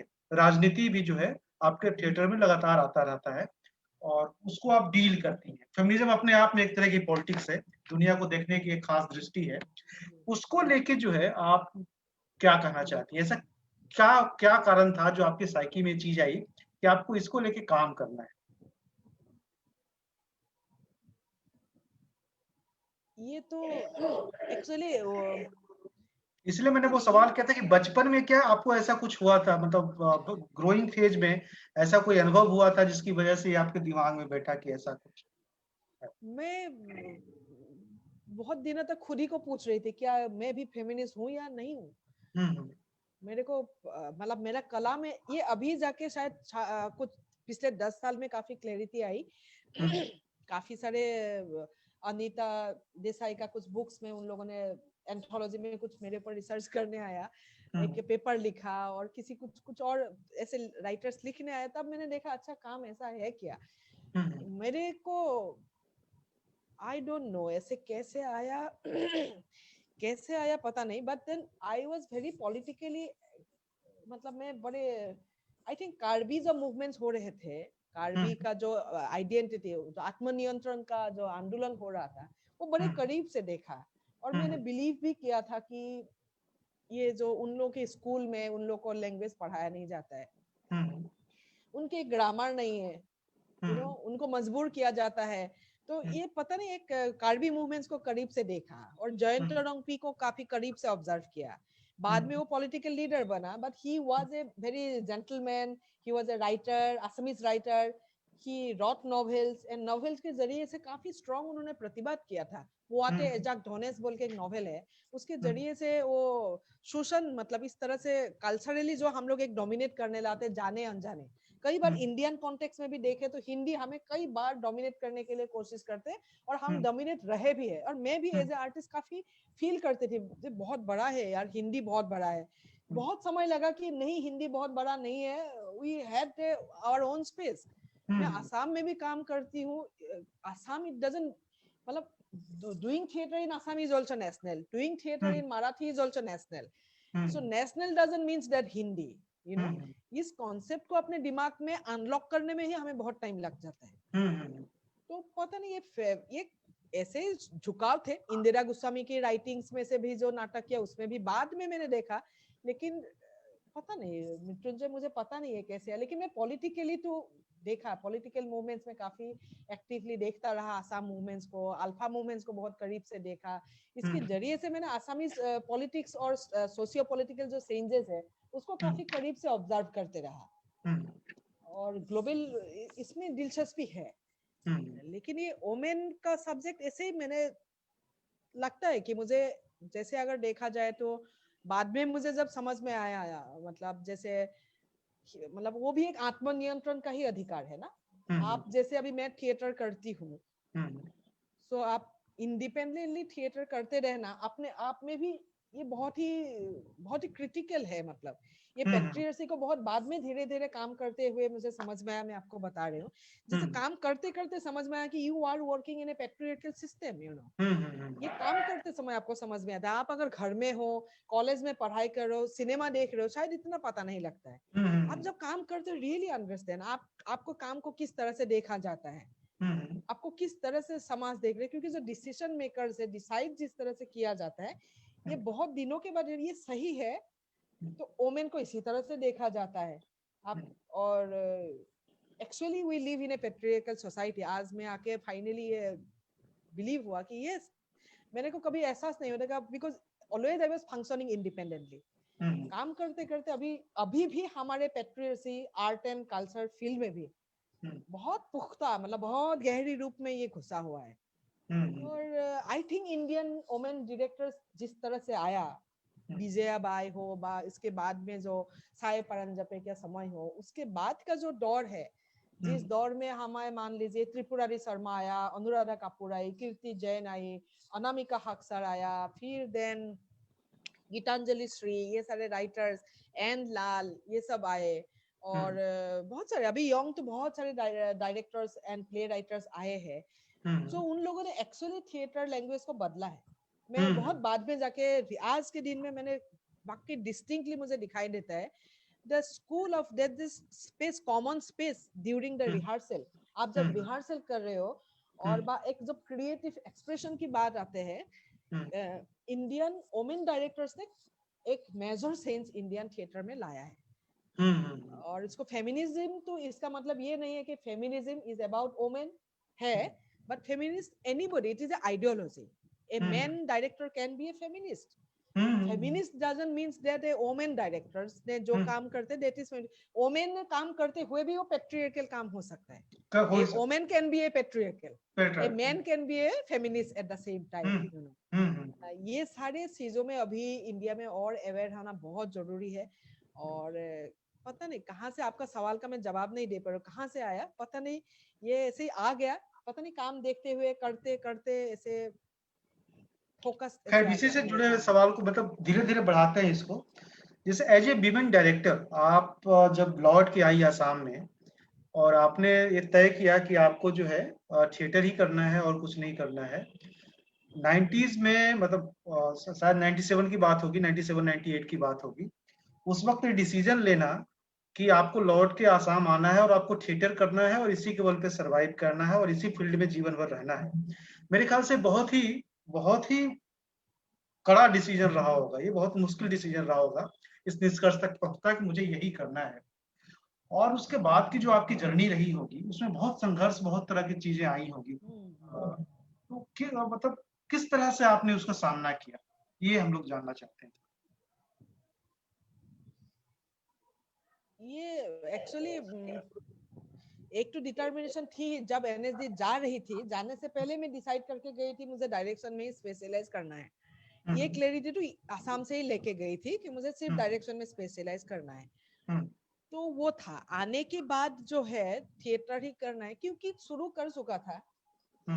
एक तो ये है कि शुरू कर चुका था, क्योंकि मैं करने से पहले शायद मैंने काफी सोचा था, मेरे पास ऑप्शन था पॉलिटिकल साइंस में ये करना, फिर देन एक मास्टर्स, देन एक पीएचडी, देन एक प्रोफेसर बन जाना एंड देन टीचिंग करते रहना। वो एक्सपेक्टेशन भी था एक, क्योंकि टीचर्स फैमिली से हूँ, दोनों पेरेंट्स टीचर्स था, तो एक एक्सपेक्टेशन भी था। और एक लेकिन करते करते मुझे लगा कि, और मैंने कभी सोचा नहीं था, एक पल भी आया नहीं कि नहीं कर पाएंगे और ये होगा नहीं, ऐसा नहीं लगा। मतलब मैं हमेशा ही सोचा ये होगा और हो रहा है, ऐसे ही मैंने देखता रहा। तो कई बार ऐसा हो रहा होगा कि नहीं हो रहा है, मेरे से काम खराब हो रहा होगा, लेकिन मैं सोच रही हूँ हो रहा है और अच्छा होने वाला है। एक पॉजिटिव थिंकिंग रहा है मेरे मन में, और ये चलता गया है वैसे, ये पता ठीक है, नहीं इसको एक दूसरे रूप में, इसी सवाल को मैं फिर से पूछता हूँ आपसे दूसरे रूप में कि एज ए फीमेल आपको कभी ये महसूस हुआ फील्ड में इतने साल काम करते हुए कि एज ए फीमेल होने के नाते आपके साथ थोड़ा भेदभाव हो रहा है, या आपको उस तरह की अपॉर्चुनिटी नहीं मिल रही है, या आपके काम को अच्छा काम होते हुए तवज्जो नहीं दिया जा रहा? नहीं, ये कंप्लेंट तो सबका रहता है ये मैं समझती हूँ, हर कलाकार समझते हैं कि मेरा काम बहुत अच्छा है और मेरे को ये नहीं किया जा रहा है। तो मैं इसमें नहीं जाती हूँ इसलिए, क्योंकि कंप्लेन नहीं, मुझे लगता है एक समय आएगा जिस समय आप, अगर आप अच्छा काम कर रहे हो, दिखेगा लोगों को। ये विश्वास है और इसी विश्वास में रहती हूँ, और मैं हमेशा काम को इम्प्रूव करने के लिए कोशिश करती हूँ। और ये मैं कंप्लेन को तो नहीं रखती हूँ, क्योंकि मैंने कंप्लेन करते हुए इतने लोगों को देखा है, मैं ये ठान लिया कि मुझे और कंप्लेन नहीं करना है। मेरा काम इतना अच्छा है और लोगों को दिखाई नहीं दे रहा है। लेकिन आप सही बोल रहे हैं, भेदभाव तो होता है, ये भी धीरे धीरे समझ में आया, ये भेदभाव बहुत होता है। और नेपोटिज्म भी बहुत होता है, नेपोटिज्म बहुत जोरों से होता है आर्ट इसके फील्ड में। और अधिकांश समय अभी तो ऐसा ही हो रहा है, बल्कि तो आपको क्वालिटी के हिसाब से देखा नहीं जाता है। आप क्योंकि मैं जब पिछले 10 साल में थोड़ा एनालिसिस में भी जब आ गई, अपने कामों के दूसरे काम को भी एनालाइज करना, देखना, समझना, और थियोरिटिकल एस्पेक्ट को स्टडी करना, कैसे हो रहा है, उसको क्या है, ऐसे ही अब जब उसको खोज खास के देखना और समझना, और दूसरे जगह क्या काम हो रहा है, उसके कंपैरिजन में कैसा काम हो रहा है, किसने किया, ऐसे जो कॉम्परेटिव स्टडीज मैंने करना शुरू किया, तो मैंने देखा है कि हाँ, बहुत कारण देखता नहीं है। एक तो इंडिया में नहीं दिखाई देता है, 2-3 कारण। एक तो हिंदी होने से दिखाई देता है, रीजनल लैंग्वेज को दिखाई नहीं देता है। दूसरा नॉर्थ ईस्ट को जरूर नहीं दिखाई देता है, तो चिकन नेक से किसी भी तरह जुड़े हुए हैं, है ना, पॉलिटिकली सोशली किसी भी तरह बेचारे ये नॉर्थ ईस्ट जुड़े हुए हैं। और बेचारे ये लोग तो अभी जोड़ने के लिए तैयार है, इन लोगों के लिए उतना स्पेस नॉर्थ इंडिया में, पूरे इंडिया में नहीं है।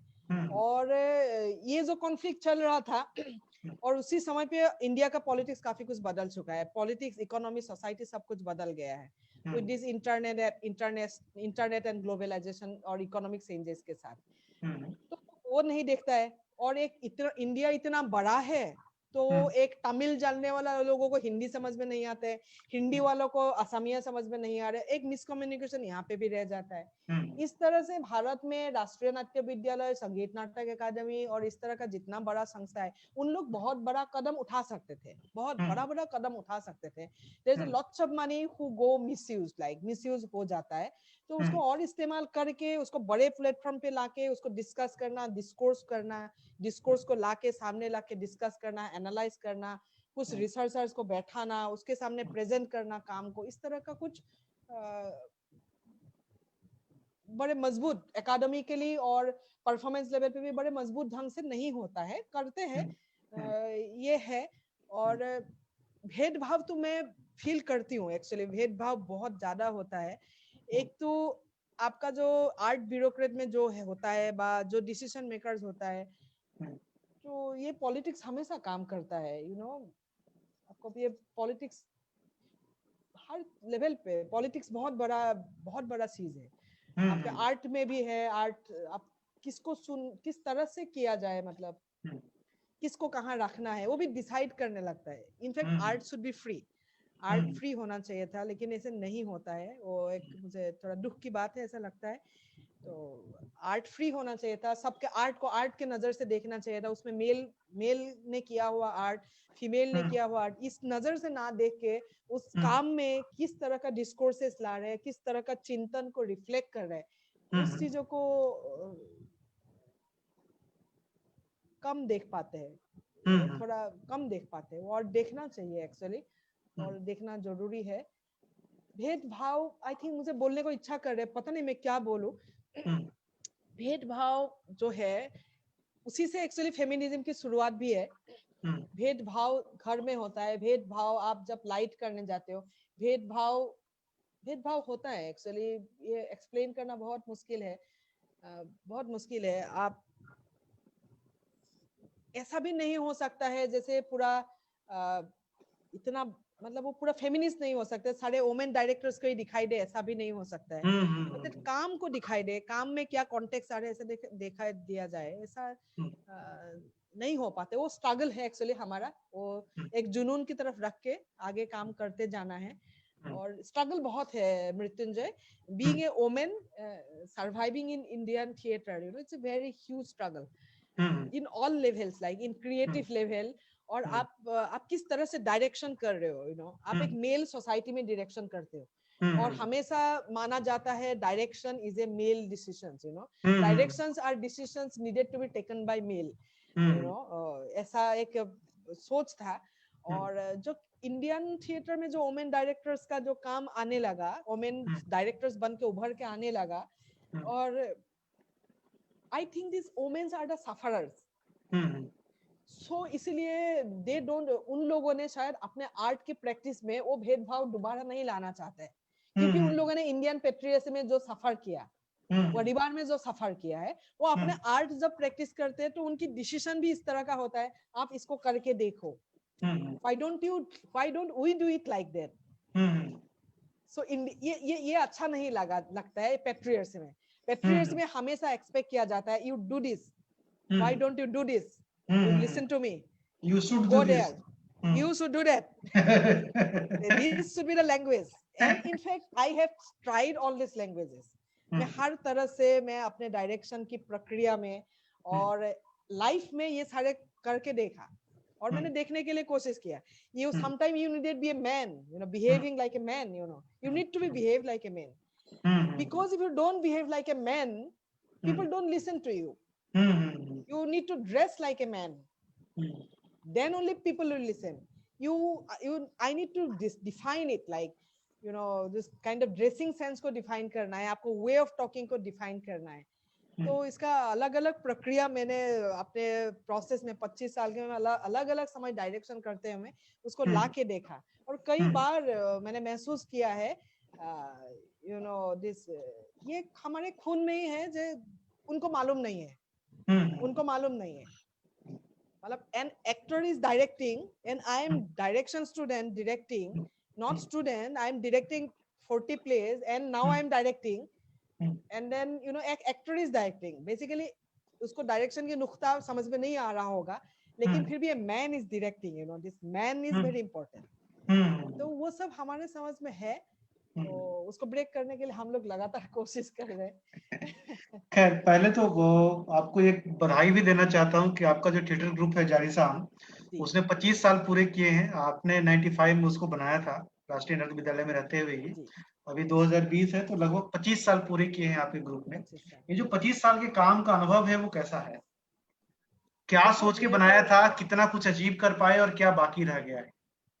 जी, मुझे लगता है कि मैं अपने आर्ट को काफी काम किया, मुझे खुश रही क्योंकि मैं कार्बी और अलग अलग जो एथनिक ग्रुप की मैं मूवमेंट को जैसे पॉलिटिकली और एज ए सोशल बीइंग में जिसको बिलीव करती थी, मैं अपने आर्ट प्रैक्टिस में ला पाया. मैं हमेशा आज भी बिलीव करती हूँ, I am a deep supporter of the Bodo movement. वो मूवमेंट बाद में पॉलिटिक्स में आने के बाद जो घोटाला होने लगा वो अलग है. जो मूवमेंट का जो बेसिक थॉट है बहुत करेक्ट है. वो बोल रहे हैं कि अपने लैंग्वेज की राइट की बात कर रहे हैं. मुझे लगता है कि हर किसी को बात करना चाहिए. लैंग्वेज की राइट की बात कर रहे हैं, कल्चरल राइट्स की बात कर रहे हैं, तो वो राइट उनके पास होना चाहिए. और मैं अपने कामों में वो ला पाया. आई थिंक मुझे बहुत अच्छा लगा. मैंने बोडो भाषा में नाटक किया, रविंद्रनाथ टैगोर का स्टोरी बोडो भाषा में किया, नाटक बना के डिवाइस करके मैंने बोडो में किया, कार्बी में किया, मैंने नागालैंड में किया. एटलीस्ट कुछ लैंग्वेजेस में. पूरे नॉर्थ ईस्ट में तो इतना लैंग्वेजेस है, नॉट पॉसिबल. मैंने काफी लैंग्वेजेस में 1990s में ही मैंने काम कर पाया. मतलब 99 में मैंने रोंगफारपी किया, देन निशेली किया. मेरे जो पॉलिटिकल सोशियो पॉलिटिकल सोच है, मैं अपने कला के जरिए से ला पाया. मैं बहुत खुश हूँ एंड मैं बहुत हैप्पी हूँ कि मैं और आगे लेके जा पाती तो और अच्छा लगता.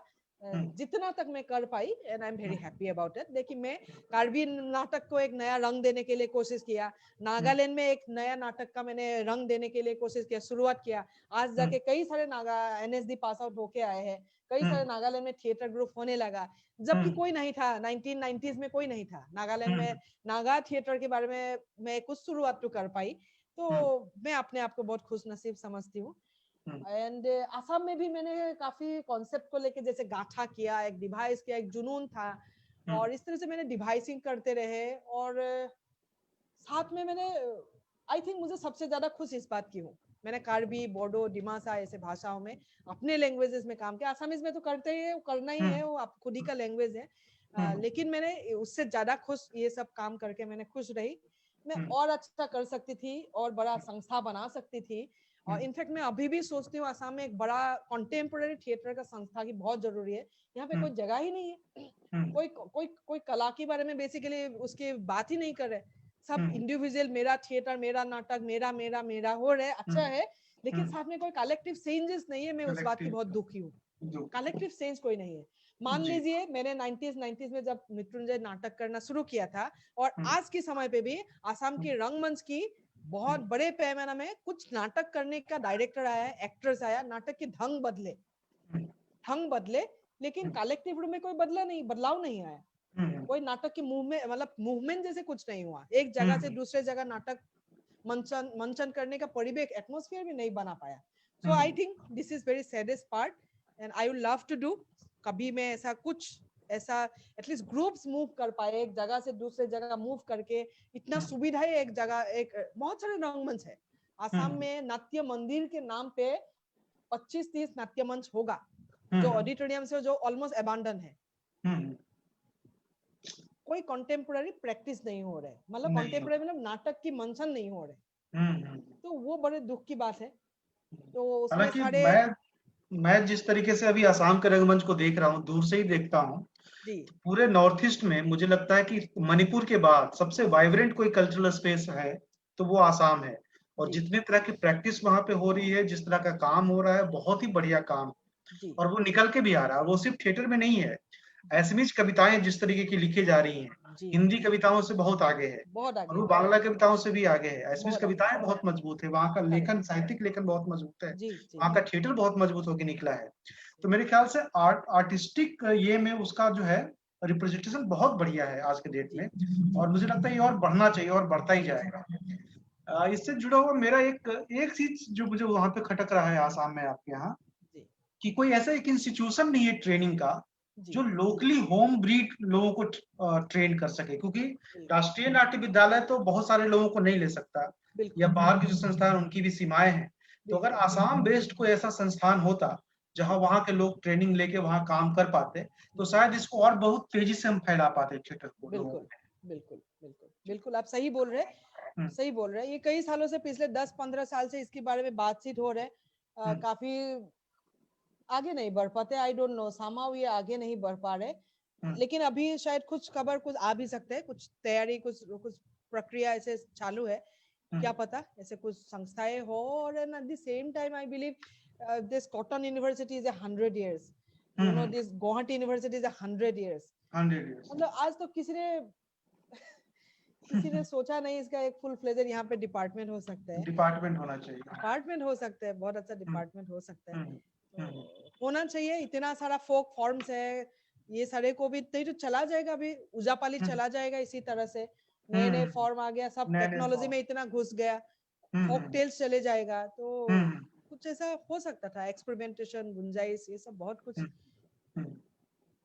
मैं कोशिश करती हूँ उम्मीद करती हूँ ऐसा कुछ हो जरूर हम लोग भी उम्मीद करेंगे कि भाई आसाम में एक बड़ा सा इंस्टीट्यूट थिएटर का बने या कोई गुवाहाटी यूनिवर्सिटी है या कॉटन यूनिवर्सिटी अभी तो यूनिवर्सिटी हो गई, वो कॉलेज भी नहीं रहा, अपने आप एक जी यूनिवर्सिटी हो गई। तो वो अपने यहाँ एक ड्रामा डिपार्टमेंट खोले जी और ताकि वहाँ आसाम के लोग वहीं ट्रेंड हो सके और फिर वहाँ काम कर सके, बिल्कुल तो शायद उससे उस पूरे थिएटर मूवमेंट को उस रीजन में बहुत गति मिलेगी, उससे काफी गति बहुत ही मिलेगी ज्यादा गति मिल जाएगी। यस तो आपसे बात करके बहुत अच्छा लगा, बहुत मजा आया और हम लोग हमारी संस्था शहर की तरफ से आपको ऑल द बेस्ट कर सकते हैं कि आपकी जो जर्नी है 25 साल की जो जर्नी है और अगले 25 साल और अगले 50 साल तक और जारी रहे और आपको तमाम काम और जो तमाम आपके सपने हैं और आपके जो ग्रुप के सपने हैं वो पूरे हों। आप इसी तरह सक्रिय रहें और इस तरीके से एक्टिव थिएटर करती रहें। आपको बिल्कुल बहुत बहुत धन्यवाद हमारे साथ जुड़ने के लिए। Thank you Mrityunjay thank you so much आप लोगों के लिए प्रणाम। भी मेरे तरफ से बहुत बहुत शुभकामनाएं अच्छा जी। रहे स्वस्थ रहे और हम्म, काम अच्छा करते रहिए आप लोग मनपसंद काम आप लोग करते रहे जी जी। फिर मिलेंगे अब जरूर जरूर जरूर।